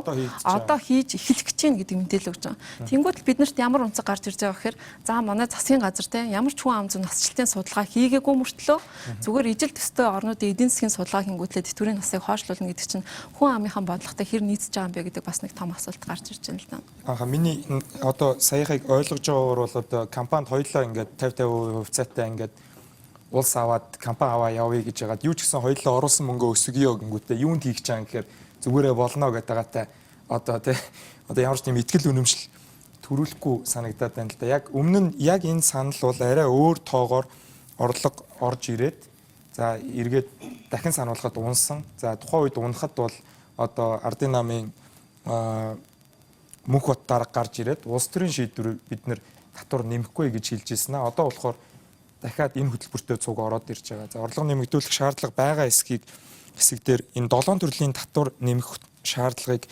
түвшин төгс захирал эдийн засгийн хувьд та юу гэж харж байгаа? Энэ бас зайлшгүй юу? Өмнөх жилүүдийн энэ макрог засахын тулд саяын нөхцлүүдийг бол та шинэ биш байх ёстой гэсэн шиг энэ орлого нэмэгдүүлэх арга хэрэгслүүдийг хэр сайн тооцоолж оруулж ирсэн бэ? Таны харж байгаа. Тооцоол түрүүний хэлсэн шиг ил гаргаа учраас бид нэр сайн мууг хэлэх боломжгүй байна. Гэхдээ энэ тэтгэврийн даатгалын сан дээр очиж байгаа ачаалал тэр ачааллыг бууруулах арга зам тэтгэврт гарах насыг хойшлуулж байгаа. Энэ бодлогын арга хэмжээ бол нөгөө хувь хүний амьдрал дээр очиж бууж байгаа учраас энэ бол төсвийн гэхээсээ илүү нийгмийн шинжтэй бодлого байгаа байхгүй. Тэгэхээр өнөөдөр бол тэтгэврийн даатгалын сан 500 орчим тэрбум төгрөгийн алдагдaltaй байж байгаа. Жил болгон төсвөөс санхүүжүүлдэг гэсэн үг байхгүй. Өөрөөр хэлбэл хүмүүс бид нар одоо тэтгэврийн даатгал ингээ мөнгө өгөөд нь шүү дээ. Тэрнээс чинь давсан мөнгө тэтгэврт хүмүүст өгөөд байгаа байхгүй. Өөрөөр хэлбэл бид нар нөгөө урд хормоо, хойд хормоогоор урд хормоог нөхөж чадхаа болцсон гэсэн үг одоо. Тэгэхээр чинь энэ тэтгэврийн тогтолцоо чинь цаашдаа урт хугацаанд доктортой байх хэрэгтэй. Өөрөөр хэлбэл өөрийгөө санхүүжүүлээд явдаг юм тогтолцоо байх хэрэгтэй юм бол бид нар тэр тэтгэврт олох насыг нь шимтгэлийн хувийг нь олж тогтоох хэрэгтэй хамгийн зөвөр нь. Тэгээ харамсалтай нь энэ тооцоог бол энэ бол анх удаа гарч иж байгаа сэдв биш. Би түрүү ярьжсэн 2012 онд актуарч ганцлогын хийжсэн судалгаа байгаа. 2012 онд одоо 4 жилийн өмнө бид нар ярьжсэн байгаа байхгүй юу гэхээр одоогийн тогтолцоо бол докторгүй тогтолцоо байна. Энэ санхүүжилтийг нь төсөв бүлдүүлэхгүй юм байна. Тийм учраас хэд хэдэн сценариор хувилбаруудаа боловсруулад тэтгэврийн насыг 67 болгоё гэж ярьжсэн байхгүй тэр үедээ. Тэгэхээр энэ бол шинэ ярьж байгаа сэдв биш. Энэ бол валютын сангийн хөтөлбөр гэхээсээ илүү тэтгэврийн даатгалын тогтолцоо яаж доктортой байх юм бэ? Юу санхүүжүүлж юм бэ урт хугацаанд? Яг тэгэхээр одоо та үед тэтгэврт гарахад энэ системд бид нэр итгэлтэй байх хэрэгтэй шүү дээ. Тийм. Бид нар тэтгэвэр аваа сая төгрөг авдаг. Сая төгрөгөөр юу ч авч амжиргаанд хүрэлцэхгүй бол бидний санаа зовх асуудал мөн байхгүй. Тэгэхээр төр зуурын орлогын дутагдал байна. Нэг асуудал. Урт хугацааны асуудлууд бас тустай байна. Тэгэхээр энийг бид нар бол нийгмээр маш сайн ялгаж салгаж ойлгох хэрэгтэй. Энэ тэтгэврийн даатгал дээр бол ялангуяа маш тийм том бүтцийн шинжтэй бодлогын өөрчлөлт хийх гэж байгаа шүү. Тийм хэлэх хэрэгтэй. За баярлалаа. Тэгэхээр нүүдэл шийдэл нэвтрүүлэг маань даваа гарагийн үж олон улсын валютын сан Монгол Улсын засгийн газрын хамтан хэрэгжүүлэх гэж байгаа шинэ хөтөлбөрийн талаар ярилцж байна. Хэсэг хугацааны сурчлагын дараа эргээд хэлцүүлэгтээ орцгоё. Нүүдэл шийдэл нэвтрүүлэг даваа гарагийн үж бид бүхэн тун удахгүй за ээлжид бус чуулганаар хилцэгдэнэ гэж одоо яригдж байгаа эдийн засгийн хөтөлбөрийн талаар ярьж байна. Тэгэхээр бас нэвтрүүлэг засварлагаас өмнө төвшин төгс эдийн засгчаас зарим нэг нөхцлүүдийн талаар бас санал бодлыг сонирхсон. Тэгэхээр яг тэдгээр дээрээс одоо жишээлбэл энэ одоо 3 дугаарт гээд 2019 оноос хүүхдийн мөнгийг нийт хүүхдүүдэд бус зөвхөн зорилттой бүлгийн 40% нь өгөн за үүнийг хоолны толон байдлаар олгоно 4-р нийгмийн халамжийн давхцлыг арилгаж гэдэг ийм шаардлагыг оруулж ирсэн байгаа. За мөн цэргийн албан агчдын орон сууц зар хангахгүй байх үүрэг гэдэг энэ зарим нэг зүйлийг бол эхлээд зарлахтаа бол гаргаад ирсэн байна. За яг эдгээрийг зарлсны дараа бол мэдээж хэрэг хүүхдийн ирэхээр ажилдаг за нийгмийн халамжийн бодлогоос ухарж ийна гэдэг одоо ЮНИСЕФ жишээлбэл бол одоо эхлээд яагаад хүүхдүүдээс эхэлж хасах ёстой гэдэг бас өнцгийг гаргаж ирж тавьж байсан. Тэгэхээр ил гарсан мэдээллүүдээр бол ингээд болортой сэтгүүлч хийснээр хилцүүлэг үүсэх боломж үүсдэг. За ил тод байдлаас бол ууг нь хүн болгон хождог гэдгийг болоод арчлал руу шилжснээс хойш бид хүмүүс маш сайн ойлгож байгаа. Тэгэхээр таны хувьд одоо энэ нийгмийн халамжийн эсгүүдээс энэ хасах дээр бол ямар байр суурьтай байна? Энэ нь одоо бид өнөөдөр ингээ явж ирсэн эдийн засгийн нөхцөл байдал маань бид нарыг засагт өөр ямар нэгэн сонголтгүйгээр ийшээ очиж байна уу гэдэг дээр та ямар байр суурьтай? Зөв. Тэгэхээр Валютын сан нь одоо маш хатуу бодлого барьдаг. Бараг бүх зардлуудыг таньчдаг гэдэг тийм нэг ерөнхий явцсан ойлголт яваад байх шиг байна. Би яг захирлуудын зөвлөл дээр маш олон орнуудын нөгөө кейсүүдээр ингээд саналаа өгөөл явж ирсэн л та. Тэгэхэд бол ерөнхий барьдаг бодлого бол хямарч байгаа үед бол тэр нийгмийн халамжийг бол хязгаарлагдаггүй. Харин илүү нөгөөх одоо онилж яг үнэхээр ядуу, үнэхээр одоо тэтгэмж шаардлагатай тэр үүрэгтэр, тэр хүүхдүүдээр, тэр эмзэг давхарх дээр илүү очих хэрэгтэй. Түүнээс биш ингээд нийтд нь ингээд бүгднийг хамруулна гэдэг бол буруу гэдэг ийм л үнцэг байгаа. Тэ. Айл 2008 оны хямралын үеэр л бид нар ярьж байсан асуудал илүү их одоо таргетэд илүү их одоо нөгөө зорилтод бүлгэрүүл оруулнаа л гэж ярьж байсан. Энэ маань л одоо явж байгаа хэлбэр шүү дээ. Тэгэхээр би бас ингээд түрүүчийн ганц хоёр санаан дээр нэг юм хэлчихсэн юм л та. Өнөөдөр ингээд Монгол банкаас ярьж байна. Монгол банк цаашаа бодлогоо ингээд хэрэгжүүлэх гэхлээр төсвөө ингээд тэйг болоод байна гэдэг. Энд чинь бидний нөгөө сүүлийн 10 жилийн одоо асуудал багхгүй. Төсөв мөнгөний бодлого хоёр нь хоорондоо уялдаж өгдөггүй. Өнөөдөр яаж яана гэхээр төсөв нь одоо хитрхи ихт хилээд тухайлбал ингээд маш их хэмжээний зардал гаргангуудаа бага хэмжээний орлоготой зөрүү үеийн алдагдлыг дотоодын бонд гаргах замаар санхүүжүүлээд байгаа байхгүй. Бараг тэр их үүсвэр нь жилийн мэдрийн одооны төсвийн залингийн сантаа тэнцээд эхэлж байгаа. Тэнгүүтээ тэнд өгж байгаа хөө нь одоо 17% татвар байхгүй гэдэг. Ингээд нөгөө нэг хувийн сектор руу орох ёстой мөнгө чинь бүгднийг засаг сорж авангуудаа маа гэж салин тэтгэмж гэдэг нийгмийн арга хэрэгсэл хийгээд байгаа байхгүй юу? Ийм байдлаар бид нар яваад байгаа юм а. Энийг зогсоо гэж байгаа. Энийг зогсоох шаардлагатай. Энийг зогсоож ир тэр тэтгэврийн орчныхын тэр хөрс нь эрүүл болох юм. Одоо би ганцхан жишээ хэлээ л да. Япон гэхэд өнөөдөр насжилт бол маш өндөр 82. Гэхдээ Японы нийгмийн даатгалын сан, тэтгэврийн даатгалын сан нь бол маш их алдагдaltaа. Дотоодын бүтээгдэхүүний бараг 200%. Улс төрчид нь болохоор өнөөгээ шийдэж чаддаггүй. Шийдчих гэхлээр заавал татвар үүсгэх хэрэгтэй болдог. Худалдааны татвар. Татвараа өсгөё гэдэг улс төрчид нь ингээ санаачлаг гаргалаа гэхэд нийт сонгогчдын 50-аас дээш хүн дандаа тэтгэврийн насных. Япончууд өндөр настай шүү дээ. Ийм байдлаасаа болоод Япон хүртэл ингээд асуудалтай явж байгаа байхгүй. Ийм нөхцөл ирээдүйд тулчаад байгаа болохоор бид нар залуучууд ихтэй ийм орны хувьд бол хөрсөө өнөөдрөөс одоо цэвэрлж авъя гэсэн ийм санаагаар энэ хөтөлбөр тусч байгаа. Яг тооцооллын хувьд бол маш олон тооцоолууд бол хийгдэж болж байгаа. Гантлаг гэдэг залуу бол үнэхээр Монголд байгаа аюул мэржлийн акторч байхгүй. Бид нар ярьж байгаа юм бол одоо private pension fund гэж ярьдаг шүү дээ. Хувийн тэтгэврийн даатгалын санг оруулж ирснээрээ бол энэ өрсөлдөөний бий болгож засгийн газрын нийгэм даатгалын сантай өрсөлдөж тэр нэг хөрөнгө оруулалт өгөөжийг нэмэгдүүлэх ганц гарцсан байна гэсэн байдлаар ажиллаж байгаа. Ер нь бол их олон мэргэжлийн залуучууд бол энэ чиглэлээр судалж байгаа юм байгаа шүү дээ. Тийм гантлаг актуарч манай нэвтрүүлэгт бас нийгмийн даатгалын сангаар орж явахад түрүүн болортиас төгс төвшин төгс багшийн хэлжүүлсэн саналуудыг бол бас тухайн үед бас хувийн даатгалын сангийн хууль орж байсан санагдчих байна. Бид хөгшөрхөөр яг манай үеийнхний ганц санаа зовдөг юм л да. Биднэрт тэтгэвэр байх уу байхгүй. Төрийн тэтгэврийн санд итгэх үү? Одоо хувийн тэтгэврийн санд мөнгөө хөрөмтлүүлээд явж байсан дээр үү гэдэг бол бас яг одоо 30 тэгээ 30-аад наснаас доош байгаа залуучуудын хувьд бол бас санаа зовж байгаа асуудлуудын нэг гэж бодож байна. Тэгэхээр нэвтрүүлэг үзэж байгаа үзэгчд маань бас нүүдэл шийдэлтгүүр үгийг ашиглаад бидний асуултаа хариулах боломжтой байгаа. Тэгэхээр яг IMF болон Монгол банк засгийн газар яг энэ хөтөлбөрөө зарладаг өдөр хэвлэлийн байгууллал дээр сууж явахад бол хамгийн таалагдсан гэх юм уу одоо эдийн засгийн сэтгүүлчнэрийн хувьд их эерэг хүлээж авсан мэдээлэл бол банкуудыг шалгана. Манай банкны систем хэр эрүүл вэ? Банкуд дээр стресс тест гэж бас хийнэ гэж өмнө нь шаардлага тавиад унсан гэдэг тийм мэдээлэл албан бус мэдээлэл бол их гарч байсан. За банкуд дээр стресс тест хийхээр манай банкуд бол одоо эрүүл ус харилцаатай байгаа банкуд байна гэдэг тийм сэрэмжлүүлэг мэдээллүүд бас гарч байсан албан бус. Тэгэхээр яг энэ шалгалтууд одоо шалгалт оруулах байгууллагыг бол танах удахгүй ажлын хэсэг байгууллага зарлах юм байна. Энэ шалгалтууд хизээ гарах вэ?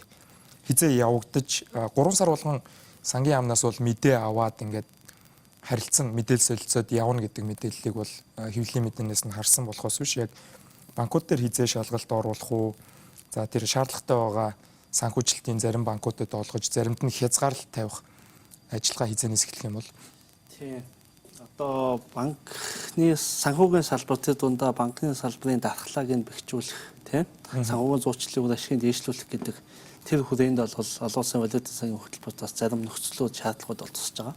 Эхнийхэн шаардлага нь бол сая хэлдэг хөрөнгөхийн үнэлгээг нь эхлээд дэлхийн нийт хүнд бүхий байгууллагаар олон улсынхаа стандартын дагуу бүх активуудыг нь эхлээд яг одоо байгаа ангилалд нь байна уу? Чанар нэг одоо яг банкуудын хэлж байгаа шиг байна уу? Шалгая гэж байгаа. За тэр үр дүнгийн нь бол ерөнхийдөө одоо бид нэр компанийн шалгаруулад үйл ажиллагаанд нь оруулаад шалгалт нь хийгдэх ерөнхийдөө бидний тооцож байгаа бол олон улсын валютын сантай ойлголцсноор бол нэг 11 сарын орчим тэр үр дүнгууд нь гарах нэ гэж ойлгож байгаа. За тэгээ ямар ч сан хөрөнгөний үнэлгээг гараад ирэхлээр олон улсын валютын сан бол биднэрт хамтраад стресс тестинг гэдэг зүйл хийе. Макро эдийн засгаар бас бий болж болох зарим нэг эрсдлүүд байна, тийм үү? Хөрөнгөний үнийн уналт байна, валютын ажлын сулралт байна. За эдийн засгийн өөр нөхцлүүд өөрчлөгдлөө гэхэд банкны энэ чанаргүй зээлийн асуудлуудын хөрөнгөний үнэлгээнд дээр ямар өөрчлөлтүүд бий болохоор байна вэ гэдгийг нь судлаа гэж байгаа. За тэрэн дээр үндэслээд бас тэр шалгуурыг бас хангахгүй байгаа банкуд байгаа бол энүүгээ хангахын тулд одоо бизнесийнхаа төлөвлөгөөгөө бидэнд боловсруулж ирээ. Одоо ийм танаас ийм эрсдэл эмзэг байдлууд байна. Энэ эмзэг байдлуудыг даван туулахын тулд ямар төлөвлөгөө боловсруулж ажиллах гэж байна вэ? Энэ төлөвлөгөөгөө боловсруулж өгөөч гэнэ.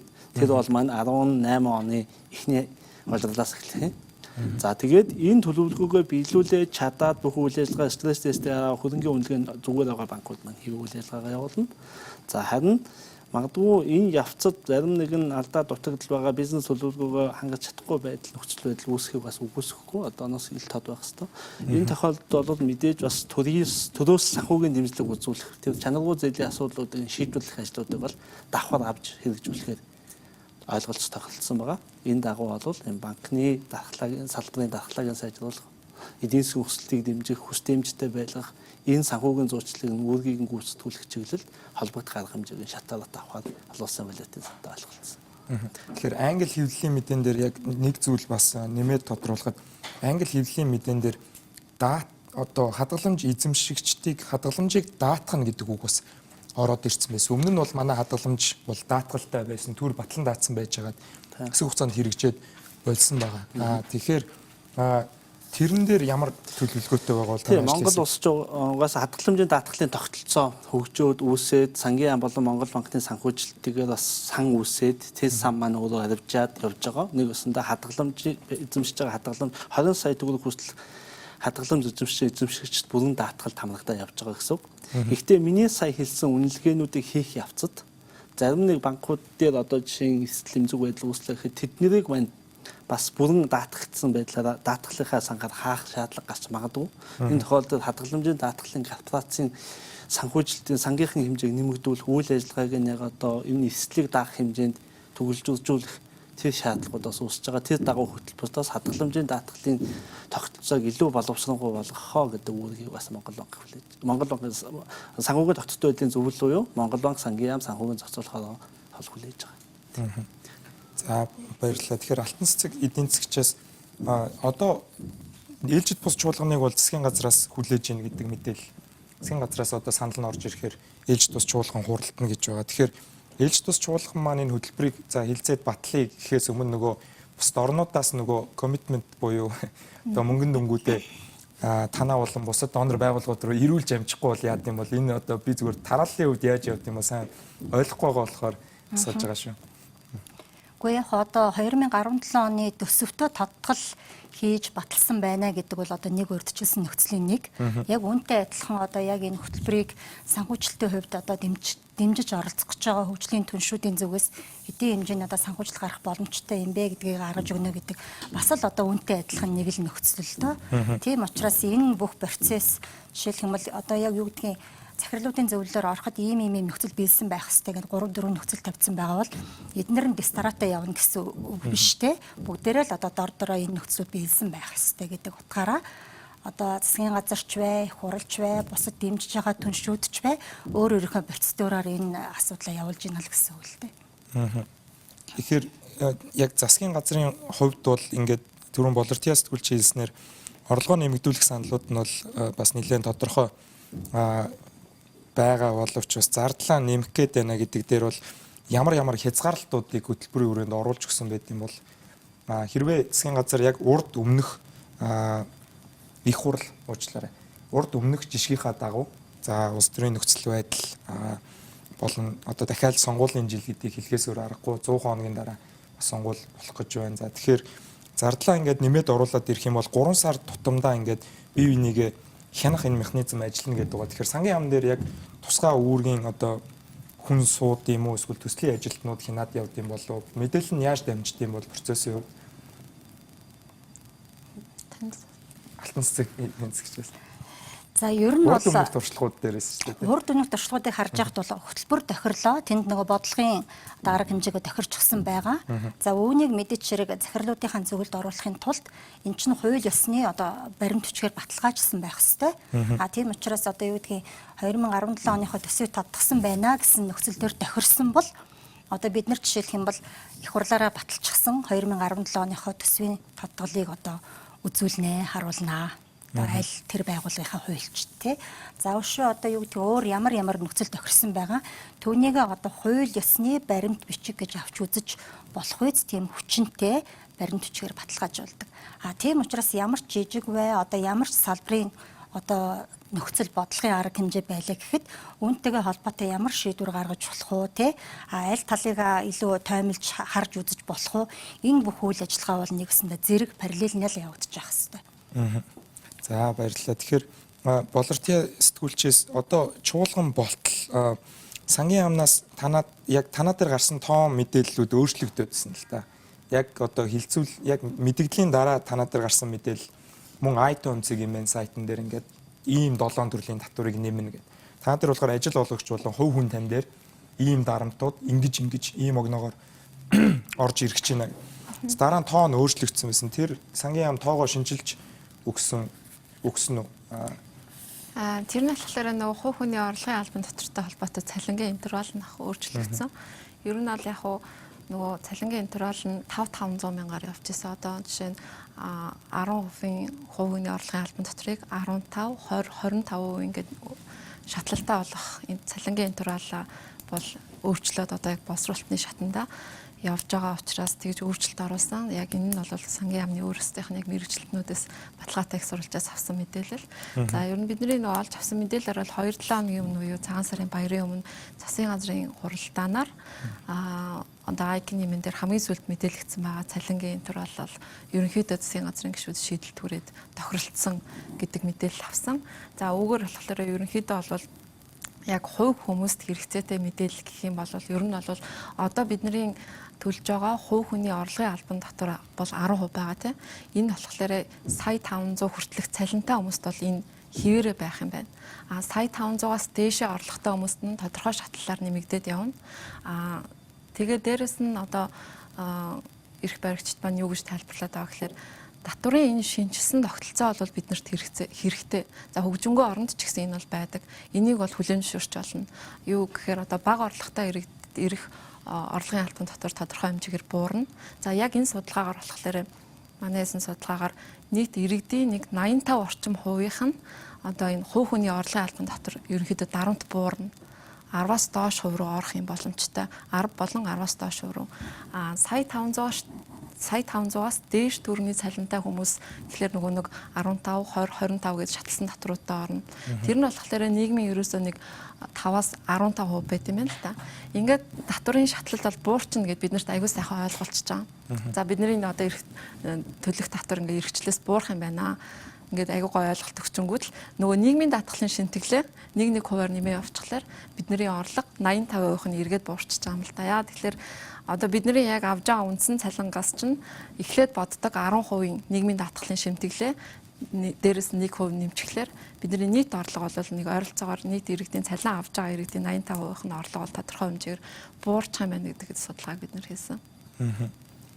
За тэгэхээр их сонирхолтой байна. Яг ингэж одоо мэдээллийг хөөж интервалд оруулж харахаар за яг ажил олгогчд болон одоо сая 500-аас дээш орлоготой ч юм уу хүмүүс юм уу одоо энэ машин оруулж ирдэг тамхи арх нийлүүлдэг байгууллагууд манаас өөрсдийнхөө бас бизнесийн бодит мэдээллийг тооцох боломжтой байна. Тэгэхээр төвшин төгс захирлын хувьд бол бас одоо Монгол банк сангийн яам маань мэдээллүүдээ бол энэ макро тооцоолуудаа одоогийн байдлаар ил гаргаагүй байгаа болохоор бас энэ дээр сэтгэл хэлэхэд хэцүү байна гэж түрүүн бас хариулж байна. Тэгэхээр гадны орнуудад яг ийм хөтөлбөр хэрэгжиж чинь гэхээр бас think tank-ууд нь буюу одоо эдийн засагчид нь ихтэй сургуулиуд нь параллельны бас энэ их баригчдын хэлж байгаа юм хэр оновчтой яг амлалтууд болж бууж байна гэдгийг шалгах тийм механизмууд байдаг уу? Одоо танаа шинжилгээний хүрээлэн дээр ч юм уу Монгол Улсын их сургууль дээр ч юм уу яг ийм параллельны хийж байгаа газар байгаа болоо тийм шинэ мэдээлэл зөвхөн нэг өвдөл дээр нь ч гэсэн харж үзэж болдог байх тийм ээ. Тэгээ би түр ярьжсэн энэ хүмүүстэй их нэвтрүүлэг эхлэхээс өмнө валютын сангийн хөтөлбөр бол маш олон улс орнуудад хэрэгжиж эхэлж байсан. Тэгээд маш их олон алдаа гарсан гэж хүмүүс яриад байгаа. Тэгээд тэр нь айдас бий болгосон тэ нийгэмд. Ялангуяа Монголд ч гэсэн тэр айдас бас байгаа. Гэхдээ тэр алдаануудыг ингээд харах юм бол нэг байнга давтагдаад байгаа зүйл нь энэ нийгмийн хилцлийг ерөөсөө явуулдаг. Тэрэн дээр маш дутагдaltaй ажилладаг. Нийт дээр хүлийн зөвшөөрөгөө байхад ямар ч хөтөлбөр яам тамгын газрын төвшөнд хөтөлбөр хэрэгжлэхэд хүмүүс нь ойлгохгүй бол тэр хөтөлбөр дэмжигдэхгүй байх магадлал өндөр. Тийм учраас одоо өнөөдөр Монгол улсад энэ яригдж байгаа хөтөлбөрийг бид нар авч хэрэгжүүлэхийн тулд нийтээрээ иймэрхүү төрлийн хилцүүлгийг маш их явуулж явах хэрэгтэй. Дунд иргэн скетнүүд, малчид, ажилчид бүгдээрээ тодорхой нэг ойлголт авах. Юу руу яваад байна гэдгийг ойлгож явах ойлголт бий болох хэрэгтэй нийгмээр. Тэгжиж нийтийн ийм дэмжлэг авч иж ийм хөтөлбөрүүд амжилттай болдог. Тэгэхээр тэрэн дээр бид нар анхаарах учраас иймэрхүү хилцүүлгүүдийг бид нар байнга хийж явах хэрэгтэй. Нөгөөд нэг шалгах арга нь бол таны гэсэн судалгаа шинжилгээний хүрээлэнгүүд давхар төсөвдөр ирэх ачаал, эдийн засгаар буух ачаалал нөлөө ямар байдаг талаар бол судалж явах хэрэгтэй. Тэгээ нөгөө засгийн газраас төвшүүлсэн санаануудыг өөрийн аргаараа нотлох эсвэл өөр хувилбарыг гаргаж ирэх тийм болцоонууд байдаг. Тийм улс орнууд бол зөндөө. Боловч Монгол улсад тийм тогтолцоо нь хараахан тогтоогүй. Тэгээ Монгол улсад үйл ажиллагаа явуулж байгаа эдийн засгийн чиглэлээр судалгаа шинжилгээ тогтмол хийж байгаа байгууллагууд бол маш цөөхөн. Тэгээ тэр нь бол хүн хүч муутай байдаг.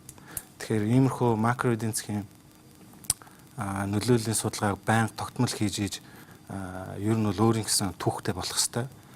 Тэгээ чинь ганцхан удаа хийгээд явуучвал энэ чинь тогтвортой систем биш те. Байнгын шалгаж явах хэвээр. Байнгын үнэлгээг олон нийтэд танилцуулж, олон нийтийн хилцүүлэг бий болгож явах хэвээр. Тэгэхээр ялангуяа Монголд бол ийм юм бол доголдоод байгаа. Тэгэхээр сая нэвтрүүлэг эхлэхээс өмнө бид бас сөрөг хүчний бүлэг буюу Ардсан намын 2 гишүүний бас тооцооллуудыг сонссон шүү дээ. Тэгэхээр бараг хөтөлбөрт хамрагдах мөнгийг бол төрийн албан агч нараа цөөлөөд юм уу төрийн байгууллагуудын үйл ажиллагааг танаад гаргаад ирэх боломжтой гэдэг одоо энэ том дүнгуудыг 800 тэрбум 450 тэрбумыг яг тооцооллыг бас шалгаж үзэхгүй бол манад бол бас хууль тогтоогчдыг тоо баримт зөрүүлж ярьж гин гэж эдийн засгийн сэтгүүлчид болон судлаачид бол байнга шүүмжилдэг. За тэгэхээр одоогийн байдлаар гарч ирсэн байгаа шүүмжлэлүүдийг бас одоо хилцүүлэг болохоор ярихгүй болохгүй. Яг таны хэлснээр нүүлжил нэвтрүүлэг бол нийгэмд гарч байгаа том шийдвэрүүдийг наан нь бас олон салбарын төлөөлөлтөд хилцэх гэж. Тэгэхээр сангийн яам маань өнөөдөр оролцсон бол хөтөлбөр нь бас арай илүү дэмжлэгтэй байх байсан байж магадгүй байна. За тэгэхээр Занданчтар гишүүн бол одоо санхүүгийн сахилгын сайжруулах сайн шаардлагууд байна гэдэг зүйлийг хэлсэн байна. Нөгөө талд нь болохоор үйлдвэрчний эвлэлийн зүгээс болохоор хөдөлмөр нийгмийн зөвшлийн 3 талт хилцээрийн заалтуудыг энэ хөтөлбөр маань зөрчиж байна. За ийм болцолтой хөтөлбөр оруулж ирэх юм бол бид нар маргаан эхлүүлнэ гэж мэдгдсэн байна. Энэ бол мэдээж хэрэг нөө цалин 2 жил нэмэхгүй гэдэг шийдвэр баг л та. Тэгэхээр тэрэн дээр дорчаанд эдийн засгийн хувьд ямар байр суурьтай байд юм бол цалин 2 жил нэмэхгүйгээ сонсохоор зүгээр энгийн эдийн засаг сайн ойлгохгүй үннийхаар бодохоор бол эдийн засаг өсөлтөнд орохгүй юм шиг санагдаад байна л да. Зүгээр яг шууд буухна. Яг тэр гарчгийг ингээд сонсоол одоо над бууж байгаа нь бол тэгж бууж байна л да. Түрүүн бас асууж илээ л да. Энэ орлого талаа гаргаж яриад байна. Зарлага талд юу байна гэх. Зарлага талд байгаа нэг арга хэмжээ бол энэ баггүй. Цалин бол доктортой байлгаа гэдэг. Буулгахгүй гэхдээ хэвээр нь хадгалъя гэдэг. Тэгэхээр энэ валютын сан засгийн газар хоорондын бас хилцээр нь нийтэд ил болоогүй болохоор би бас өмнөөс нь хэлгэж яах нь тийм байна. Гэхдээ яг сангийн аавндаас олон жилийн асуудлыг хариуцаа явьжсэн болохоор ерөнхийдөө бол зарчим нь бол их ойлгомжтой. За арга бид бүгдээрээ мэдэндээ 2 жилийн өмнө сайхан бэлэг гэж ерхий сайд болсон залуу эрчтэй зөрөгтэй гарч ирсэн. Тэгээд эдийн засаг тэгээ нийгмийн чиглэлийн арга хэмжээнүүдийг бүгднийг тайраад ерөнхийдөө эдийн засгаа эрүүлжүүлээгээд Тэгэл 1-2 сарын дараа л дуунд байхгүй бол тэгэл чимэг болсон шүү дээ. Тэгэхээр бид улс төрөө бол дийлэхгүй байна. Дотоод бол энэ асуудлаа шийдэж чадахгүй байна. Ганцхан бид биш юм аа. Маш олон орн 2000 он гэхэд л энэ Турк ямар байсан? Маш хэцүү байсан шүү дээ. 90-ад оны сүүлээр бол тэр би Солонгосын жишээ ярьж байсан. Хамгийн сүүлийн бүр хөгжилтэй орн гэдэг одоо Грек асуудалтай байна. За сайн явсан гэдэг юм бол энэ Португал байна. Айсланд байна тий. Тэгэхээр энэ асуудлууд яагаад ингэж гарч ирээд байдгийм бэ гэхлээр бид нэг юм аягуусаа ойлгох хэрэгтэй. Валютын сан гэдэг газар бол ингээд тухайн улс руу ороод хөгжүүлждэг газар биш ээ. Үндсэн зорилго нь бас биш ээ. Валютын сан бол хямарсан байгаа эдийн засгийг орж ирээд тогтворжуулаад суурийг бүрдүүлээд гараа авчдаг. За үр дүн нь бол ерөөсөө Монголд бол сая нэг 27 хоногийн дотор бол маш сайн гарлаа шүү дээ. Нэгдүгээрт бол тэр фичийнхэн бол буулгачсан тэр зэрэглэлээ бол хэвэрнүүлдсэн. Хэрвээ дахиад буулгацсан бол хөрөнгө оруулагчид наашаа харахгүй мөнгө босох ямар ч боломж авахгүй. Хоёрдугаарх нь бол ерөөсөө 2 хоногийн өмнө бид нар олон улсын зах зээл дээр нөгөө Хөгжлийн банкны 580 сая долларын бондыг засгийн газрын бондоор солилоо шүү дээ. 80%-ыг нь солиод 20%-ыг нь шинээр ингээд зах зээл дээр гаргалаа. Гаргасан чинь энэ 3.2 тэрбум долларын эрэлт үүссэн байна. Тэгээ бид энэ айгүй зах зээл бол маш их тийм их ээлтэй байгаа байхгүй. Энэ Трампын бодлогоос болоод тэгээ энэ өсөж байгаа энэ Азийн эдийн засаг бол бүгд хөрөнгө оруулалт хийж байгаа ийм тохиромжтой үе байхгүй. Харин харамсалтай нөгөө одоо өмнө нь 5-6%-аар босгосон тэр сайхан тэр мөчийг бид нар ингээд алдсан. Нэг хоёрдугаарт оруулж ирсэн мөнгөө бол бүгднгээ сайхан нийгмийн арга хэмжээнд ингээд цацаа хийчихсэн. Одоо үүсэт байгаа хүндрэл нь болохоор эдийн засаг яалтчгүй энэ үр авалгын асуудлыг хязгаарлахгүй бол болохгүй байна гэсэн ийм нөхцөл байгаа болохоор энийг шийддэг, хийдэг, хэрэгжүүлдэг байгууллага нь валютын сан болохоор л ингэж байгаа. Түүнээс миний хувьд валютын санд ажиллаж исэн болохоор энэ асуудлыг дэмжиж байгаа юм биш. Сангийн хамт ажилласан болохоор биш юм аа. Энэ бол олон улсын түүхийг аваад үзэхлээр ялангуяа болохгүй замаар явчихсан баялаг хийхтэй орнуудын түүхийг аваад үзэхлээр энэ бол үнэхээр бидний өнөөдөр хийхээс аргагүй, баталгаас аргагүй энэ нэг гашуун ямиг уугаас аргагүй юм нөхцөл байдал байгаамаа гэдгийг бол манай ард иргэд аягуусаа ойлгох хэрэгтэй. Дээрээс нь засгийн газар шүүмжлэмээр байна. Яг энэ асуудлыг маш сайн нээлттэйгээр ингэж таниулах хэрэгтэй байгаа. Түрүүнд энэ манай сэтгүүлч хэлж штэ. Үр дүнгийн нэгэ танилцуулцдаг, арцыг ингээд ярьж болдоггүй тийм ээ. Гэхдээ Монгол хүмүүс чинь бас тийм дэмиг хүмүүс биш штэ. Үр хөвгтэй боддог. Ирээдүйд хичнээн төрний өрөнд орох гэдэг эрсдлийг бүгдээрээ мэдж байгаа мөртлөө үр хөвгтүүдийн төлөө өнөөдөр бүсэж хангалж чадах ард хүн байхгүй юу? Тэр агуулгаар нь аягүй сайхан ингээд тайлбарлаад, ойлгуулад явах юм шаардлага бол байгаамаа. Тэгээ энэ дээр бол манай сэтгүүлчид бас ингээд санаачлал гаргаж байгаад баярлж байна. Алтан цэцгийн эдийн засаг. Тэгээд ер нь манай энэ оролцогч нар бас ярьж байна л да. Ер нь одоо ингээд жишээлбэл шүүмжлэлтэй хандж байгаа хүмүүс байна гэж. За ер нь бол шүүмжлэлгүй хандж байгаа хүн нь бараг цөөхөн баг тий. Одоо хоёр хүн гэхтэл тий миний тэтгэврийн нас уртсах нь цалин багасгах нь ч гэдэг юм уу татвар нэмэгдлээ гэл тий. Үйлдвэрчний эвлэлчин нөгөө нэг ажиллагчдынхаа тий эрх ашигыг хамгаална тий. Энийг хүлээн зөвшөөрөхгүй гэл одоо юу гэдгийг бусад хүмүүс надад энэ таланч болохгүй байх ингээл шүүмжилж байгаа. Тэр энэ бол зүй эсний асуудал юм л да. Үүнийг бол буруутгах гээгүй. Гэхдээ ер нь бол ингээд манай улсын хувьд бол энэ өргөн барьж байгаа энэ хөтөлбөрийн хүрээнд тавьж байгаа бодлогын зорилтууд бол ерөөсөө шин юм биш гэж шүү дээ. Бүгд энийг мэдчихэж байгаа тийм үү. Миний мэдхээр одоо ер нь бол 2-3 ч удаа засгийн газраас өргөн бариад унж исэн юм одоо бодлогууд байгаа.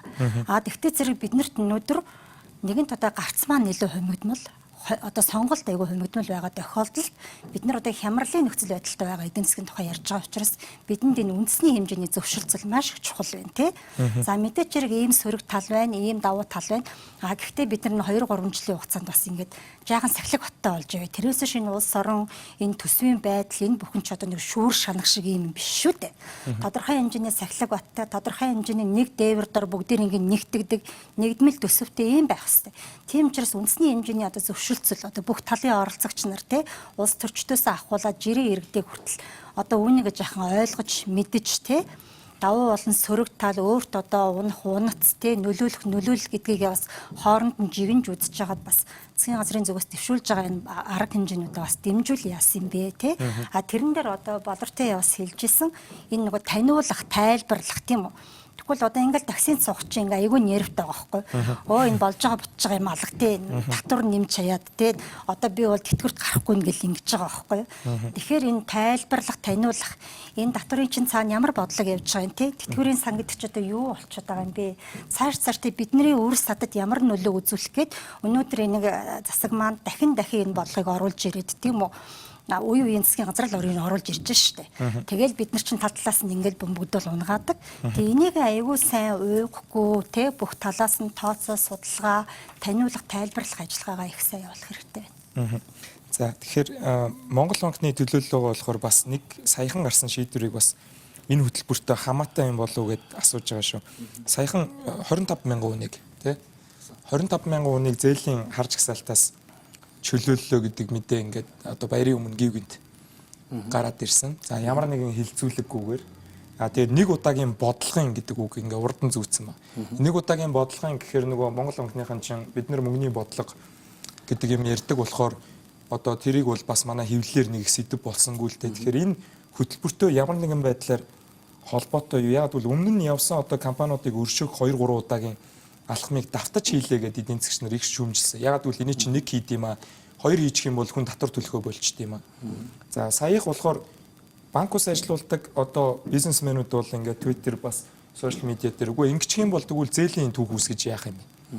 Нөгөө одоо яг маргааш одоо хоолтойгоо хонох уу гэдгээ зээлийн хар түүхэнд орохгүй тулд гүрийж исэн хүмүүст одоо ямар мессеж вэ гэдэг. Сая энэ хөтөлбөртэй ямар нэгэн байдлаар холбоотой юу? Тийм шууд хариулахад бол энэ нь бол ямар энэ хөтөлбөртэй ямар нэгэн байдлаар холбоогүй. Яг Монгол банк өөрийнхөө бүрийн хэмжээнд бие даан гаргасан шийдвэр.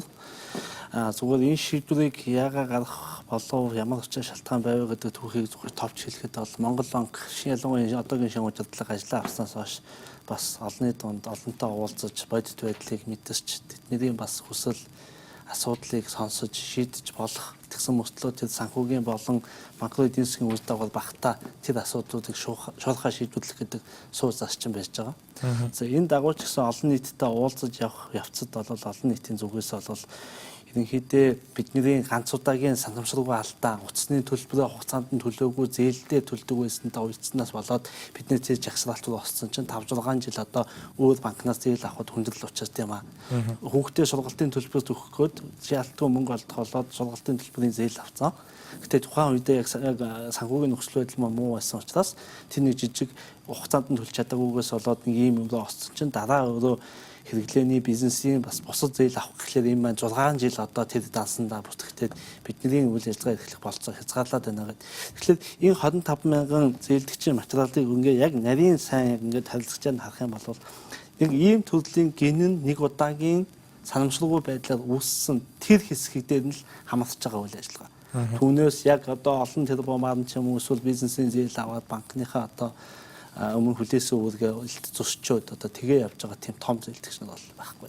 Яг таны нөгөө хоёрдугаарт хэлж байгаа хүмүүс л чөлөөлөгдчлөл гэж одоо олон нийт бол одоо сэтгүүлчид бол шууд хардан л да одоо тэгэхээр нөгөө 20 одоо өмнөх өршөөлүүд маань ингээ явхаараа жагсаалтаа төрийн нууц гэж одоо тамга дараад сангийн яамны архив руу авчиад хийчдэг болохоор бас итгэл үнэмшил бас төрхөө. Гэхдээ яг хөтөлбөртэй холбоотой байсан уу гэгээд бас та Монгол банкны судалгаа статистикийн газрын захирал өнөдөр байсан болохоор асуусан. Тэгэхээр нэвтрүүлгийг дуусгахад бас маш богино хугацаа үлдсэн байна. Тэгэхээр одоо парламентаар энэ хэр ойрын хугацаанд ороод явах бол гэдэг дээр ер нь ямар хүлээлт байна гэдгийг бас болортой сэтгүүлчээс зөвхөн одоо та их сурвалжуудын мэдээлж байгаагаар шүү дээ тийм. За ер нь аль түрүүн дорч хаанд эдийн засгч хэлж байна л да. Цалингаа доктортой барина гэж энэ үгүй шүү дээ. Цалин бууруулах чаа. 18 оноос нийгмийн даатгалын шимтгэл нэмэгдээ явахлаар нийт иргэдийн 85% нь орлого буураад явна. За 19 онд дахиад нийгмийн даатгалын шимтгэл нэмэгдэнэ. Тэгэхээр орлого бол буураад явна. За энд би нэг гол үнцэг хэлмээр байгаа. Ерөнхийдөө бол дотоодын нийт бүтээгдэхүүн одоо 1% бараг хасах руу орох гэж байгаа. Яг ийм үед өөрөө хүмүүсийн одоо энэ орлого байхгүй байгаа үед орлогыг дахиж ингэж танах нь хямралаар давах нь хэр зөв бодлого вэ гэдэг том асуулт гарч ирж байгаа юм л да. Одоо чинь ган очир эзэн засгийн зогсчл байна л да. Жишээ нь хүмүүс ингээ ипотекийн зээл аваад энэ ямар эрсдэлтэй иргэдэд өрөхөд ямар одоо дарамт учирч ийн вэ гэдгийг ган очир эзэн засгч танилцуулж байсан. Олон нийтийн санал бодлыг их гой сонссон гэдэг чинь бодлого боловсруулахтай. Тэгвэл иргэд чинь одоо нийгмийн даатгалын шимтгэлээ нэмэгдүүлэхийг жишээ нь дэмжиж яах юм уу? Гэх мэтчлэн олон нийтийн санал бодлыг яг авсан юм уу гэж би асуумаар байна л да. За тэгээ одоо жишээ нь 4 сарын 1-ээс бол энэ шат дараатай татвар нэмэх 7 аргууд маань 7 арга хэмжээ маань эхэлнэ. 4 сарын 1-ээс гэж одоо төсөөлөл байгаа учраас 4 сарын 1-ээс өмнө тэрийг батлах байлгүй гэж найдаж байна. За тэгээд ер нь бол хамгийн дөрөнд одоо жишээ нь хувь хүмүүст хамгийн холбоотой гэхэд чинь шатхууны одоо импортын татвар нэмэгдэн тий. За энэ нь бол жишээ нь инфляцид яаж нөлөөлөх юм. За тэгээд дээрэс нь нийгмийн даатгалын шимтгэлээ нэмэгдээд татварын ийм өөрчлөлтөнд ороод орлогоо хассан иргэдэр чинь инфляцийн одоо энэ юу нэмэгдэхээр нөлөөлөл нэмэгдэхээр орлого дахиад яаж буурах нь тэр судалгаа байна уу танилцуулаач. Хоёрдугаарт нь одоо жишээ нь 4 сарын 1-ээс хадгаламжийн орлогын одоо хадгаламжийн хүүгийн одоо орлогоос нь татвар аавна гэж хэлж байгаа. Тэгэхээр энэ дэр жишээ нь одоо бид нэр ээжүүдийн групп төр жигшэд яриа үүсэж байгаа. Ээжүүд хөвчлэн дандаа хүүхдийнхээ мөнгийг хадгаламжинд хадгалуулдаг. Эргээд дахиад нөө хүүхдийн мөнгнөөс чинь төр дахиад татварах гээд шүү дээ. Энэ зөв бодлого юм уу? Энэ дээр ямар бодлого барьсан гэд олон асуулт бол байна. Тэр гаучир захирал заримаас нь хариулах боломжтой бол хариулж болох. Тийм нэмээд бадтгаад асуучхад ер нь дотоодын нөтөдөгтөн буюу одоо жишээ нь бидний орлого байхгүй байгаа үед дахиад иргэдийнхээ орлогыг ингэж торох нь хэр зүг байдیں۔ Тийм. Ерөнхийдөө бол яг хувь хүний хувьд нэг индивидуал иргэний хувьд үүсэж байгаа асуудлууд гэдэгт санал нэг байна. Тийм. Гэхдээ бодлогын шийдвэр гаргахдаа нийт массыг, нийт нийгмээ, нийт эдийн засгаа тэрний цаашдын ирээдүйн төлөвийг харж бас шийдвэр бодлогыг тохирч ойлголцож боловсруулж явдаг. Тэгэхээр нийт нийгмийнхаа хувьд нь томоор нь зургаар нь харж явж байгаа. Тэгэхээр Монгол улсын яг энэ асуудал дээр нийтэд нь базаад яагаад ийм шаардлага байна гэдэг талаас нь харах юм бол Монгол улсын маань өөрөө бол маш өндөр төлсөн. Одоогийн энэ төсөв дээр хийгдэх зайлшгүй шаардлагатай байгаа энэ зохицуултуудыг хийхгүйгээр ялангуяа тэр татварууд дээр тэр зардлын таналтууд дээр хийхгүйгээр энэ байдлаар үргэлжлэх юм бол Монгол улсын өөрөө бол цаашдаа үргэлжлэхэд байна. Үрийн асуудал маань ингээ хүндрэх юм бол Монгол улс руу орж ирдэг гадаадын хөрөнгө оруулалтууд, гаднаас орж ирэх хөөсвөр босох боломжууд бүгд хумигдана. Тэгэхээр ийм асуудал хүрэхгүй тул ялангуяа төлбөрийн тэнцлийн статистик манай газар хариуцдаг. Тэрүүгээ харлахад ойрын жилүүд, ойрын багаан хугацаанд үүсэж байгаа энэ төлбөрийн эхний 2 жилд үүсэж байгаа дарамт гэхэд нэг орчим тэрбум долларын алдагдал болох юм. Энэ манай валютын нөөцөөс гардаг. Тэгэхээр манай валютын ханш маань өөрөө бол тэр үр дүнд юу болох вэ? Тэгэхээр энэ том зургаад нэг авах юм бол энэ төсвийнхаа сахилга баттай болгоё, төсвийнхаа өрийн тогтвортой байдлыг хангая, гадаад валютынхаа нөөцийг хамгаалъя, энүүгээ сайжруулж сэргээж үсгэе. Эдийн засгийн хувийн сектор дээр гарах зээлийг нэмэгдүүлээ, эдийн засгийн өсөлтөд тогтвортой өсөх орчныг бүрдүүлээ, цаашид өндөр өсөлтийг бий болгоё гэдэг. Тэгэхээр энэ том зураг, энэ том ирээдүйдүүрээ явахын тулд зайлшгүй энэ зохицуултыг өнөөдөр бид нэр хийх ёстой болно. Гэхдээ одоо төсвийн хуулийн хилцүүлгүүд явна. Бусад одоо бодлогот гарах хэмжээнүүдийг давхар Монгол Улсын засгийн газар, Монгол банк босож үеийн байгууллагууд хэрэгжүүлнэ. Энэ үедээ давхар энэ ачааллуудыг аль болох боломжит минимум түвшинд байлгах, тэрний нөлөөллийг солиулах чиглэлд халбагт гарах хэмжээг шатараатай аваа явах хөлцөл нөхцөл нь байгаа. Тэгэхээр тэр бол их баригчид энэ чиглэлд анхаарал явна гэж ойлгож байна. Дорчонд эдийн засгч. Тэгэхээр би бас сэтгүүлчтэй санал нэг байна.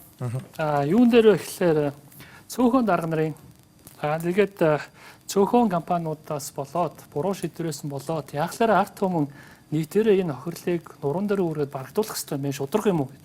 Шудраг биш байхгүй юм. Зөв. Шудраг биш. Тэгээ цаашаа яах юм. Тэгэхээр одоо нөгөө талаар бодоод үзье л да. Ингээд цалин тухайлбал одоо тогтооснороо буурах гээд байна. Хүмүүсийн гар дээрх мөнгө байхгүй болох гээд байна. Гэтэл 4 жилийн өмнө түүхээ аваад үзье л да. Монгол банк 4 их найт төгрөг ингээд гаргаад хэвлээд тараацсан. 3-4 жилийн өмнө $1 ханш төгрөгөөр илэрхийлэх юм бол 1300 байсан бол одоо 2500 болцсон. За үр дүнд нь яаж яана гэхээр худалдаа авах чадвар тэрүүгээр буурчиж байгаа. Импорт нь өсөд ороод ирж байгаа. Үнүүд нь өсөж байгаа. Тэгэхээр нөгөө 5-10% цалин ярьж байгаа хүн цааталт нь ингээд ханшийн алдагдлаас болоод 20-30%. За жижиг дунд бизнес эрхэлж байгаа хүмүүсийг аваад өссөн 3-4 жилийн өмнө $1 сая тэнцвүүц ийм бизнестэй байсан хүн өнөөдөр чардаагаа төгрөгөөрөө жаахан ашиг хийгээд идэх мөртлөө гадны хятад орж ирээд бизнесийн авалтлаа ихэд 500,000-аар авч байгаа байхгүй. Тэгээ энүүгээр ингээд Монголын эдийн засгийн суур нөгөө asset гэдэг тэр үнэлгээнд нь унаад байгаа юм ба. Энүүгээр нийт арт түмний юм унаад байгаа болохоор энийг бид нар ингээд хомж эрүүлж үүсний дараа бол илүү бос төгөөж өснөө л гэж ойлгох хэрэгтэй. За баярлалаа. Яг наад аргументыг чинь бол маш сайн ойлголоо. Тэгэхээр төвшин төгс багшаас одоо IMF-ийн хөтөлбөрийг гашуун эм гэж бас одоо тэмдэг нэрээр нэрлэдэг байгаа. Гэхдээ хэрэгтэй үед өвчтөндөө бол хэрэгтэй юм гэдгийг бид бүхэн бас тойрч ярьлаа. Сүүлийн 4 жил бид яв. Тэгэхээр таны бас хариултуудаас бол цахилгаан батыг сайжруулах болохоор эдийн засгч хүний хувьд одоо байдал илүү цэгцтэй болох болохоор энэ бол шинэ нөхцөл биш. Гэхдээ гайхамшигтай хатуу нөхцлүүд бол биш гэдгийг та бас нэлээд олоодаа тайлбарлаа л да. Энийг манай парламент за хэдий үнэмлэхүү 65 байгаа ч гэсэн авахгүй юм байж биднэрт өөр ямар нэгэн сонголт байгаа юм. Яагаад гэвэл одоо том төслүүдэд явуулна гэж ардын нам амласан боловч за саяын мэдээлэл дээр бол 5-7-9 оноос хойш гэж одоо сангийн сайд өөрөө дуурсан шүү дээ. Тэгэхээр энэ хөтөлбөрт Монгол улсын одоо явуулаагүй, нээгээгүй байгаа том төслүүдийг ер нь тооцож үзсэн тийм хөтөлбөрт оролцсон талуудын биднэрт ер нь өөр сонголт байгаа гэдэг сүүлийн асуултаар бас нэвтрүүлгээ өндөрлөе гэж бодлоо. Тэгээ энэ нийгэмд бас нэлээд түгээмэл төөрөгдөл бас байх шиг байна. Валютын сан орж ирэнгүү тийм том төслүүд зогсож байна гэсэн. Тэгэхээр валютын сангийн хөтөлбөр бол цэвэр макро эдийн засгийн бодлого дээр төвлөрдөг бодлого байхгүй. Мөнгөний бодлого дээр, төлбөрийн тэнцэл дээр, банк санхүүгийн систем дээр тэрний эрүүл байдал дархлаа гэж ярьсан. Тэгээд төсөв дээр. Тэгэхээр том төслүүдийг хаасан байсан юм юу ч байхгүй энэ хөтөлбөр. Тэгтээ нөгөө төсвийн алдагдал дээр хязгаар тавьждаг, өрөд дээр хязгаар тавьждаг учраас хэрвээ засгийн газар тэр их том төслийг өөрөө мөнгө гаргаж хийх гэж байгаа бол одоо хязгаарандаа тулчна гэсэн үг байхгүй. Тэгэхээр бол энэ бол юу гэхээр хувийн хвшлийг ийм том төсөл рүү ороо. Нэгдүгээр юу бол тэр. Хоёрдугаарх зүйл бол юу гэхээр энэ хөтөлбөрийг ингээд ажиглаад байхад юу гэхээр биднэрт нэг жоохон гэгээтэй тал байгаа нь алт зис нүүрсний үнээс энэ эдийн засгч нь бол айхтар хамааралтай. Хэрвээ энэ гурван бүтээгдэхүүн өнөөдрийнхөө үнийн түвшин ирээдүйн жил хагас хадгалагдах юм бол бид нар бол өрийн дарамтнаас одоогийн байдлаас бол арай багасах тийм юу харагдаж байгаа. Гэгээлэг дүр зураг харагдаж байгаа. Тийм учраас бүх юм харанхуй бас биш гэдгийг бид нар хаана ойлгох ёстой л доо. За баярлалаа. Тэгэхээр өнөөдөр нүүдэл шийдэл нэвтрүүлэг маань олон улсын валютын сан Монгол Улсын засгийн газар хамтран хэрэгжүүлэх гэж байгаа. За парламентаар баталсан тохиол хамтран хэрэгжүүлэх хөтөлбөрийн талаар бас өөрсдийнхөө байгаа мэдээллийнхаа төвшөнд бас ярьцлага үргэлжлэн ирсэн зочдоо маш их баярлалаа. Нэвтрүүлгийн эхэнд бид бүхэн санал асуулга танилцсан. За олон нийтийн онлайн хэрэглэгчдийн санал бодлыг харахад бол энэхүү хөтөлбөрийг бол эдийн засгаас сэргээх зөв алхам гэж 46% нь үзэж байна. За давуу тал үүсэхгүй гэж 45%. За сүмийн орлогыг нэмэгдүүлэх давуу талтай гэж 9% үзсэн байна. За тэгэхээр Монгол Визийн редакц болон мэдээж хэрэг бус хэвлэл мэдээллийн байгууллагууд маань энэхүү хилцэл болон хөтөлбөрийн илүү дэлгэрэнгүй тооцоололууд гарч ирэхээр цаг бүрт нь иргэдтэй мэдээлэл өгөө. За засгийн зүгээс бол илүү нээлттэй мэдээлэл байлгаж за хилцүүлэг өрнүүлэх баха гэдэг тийм өөдрөг одоо үзэлтээр нэвтрүүлгээ жаргайдаа хүрэлцээрсэн та бүхэнд баярлалаа.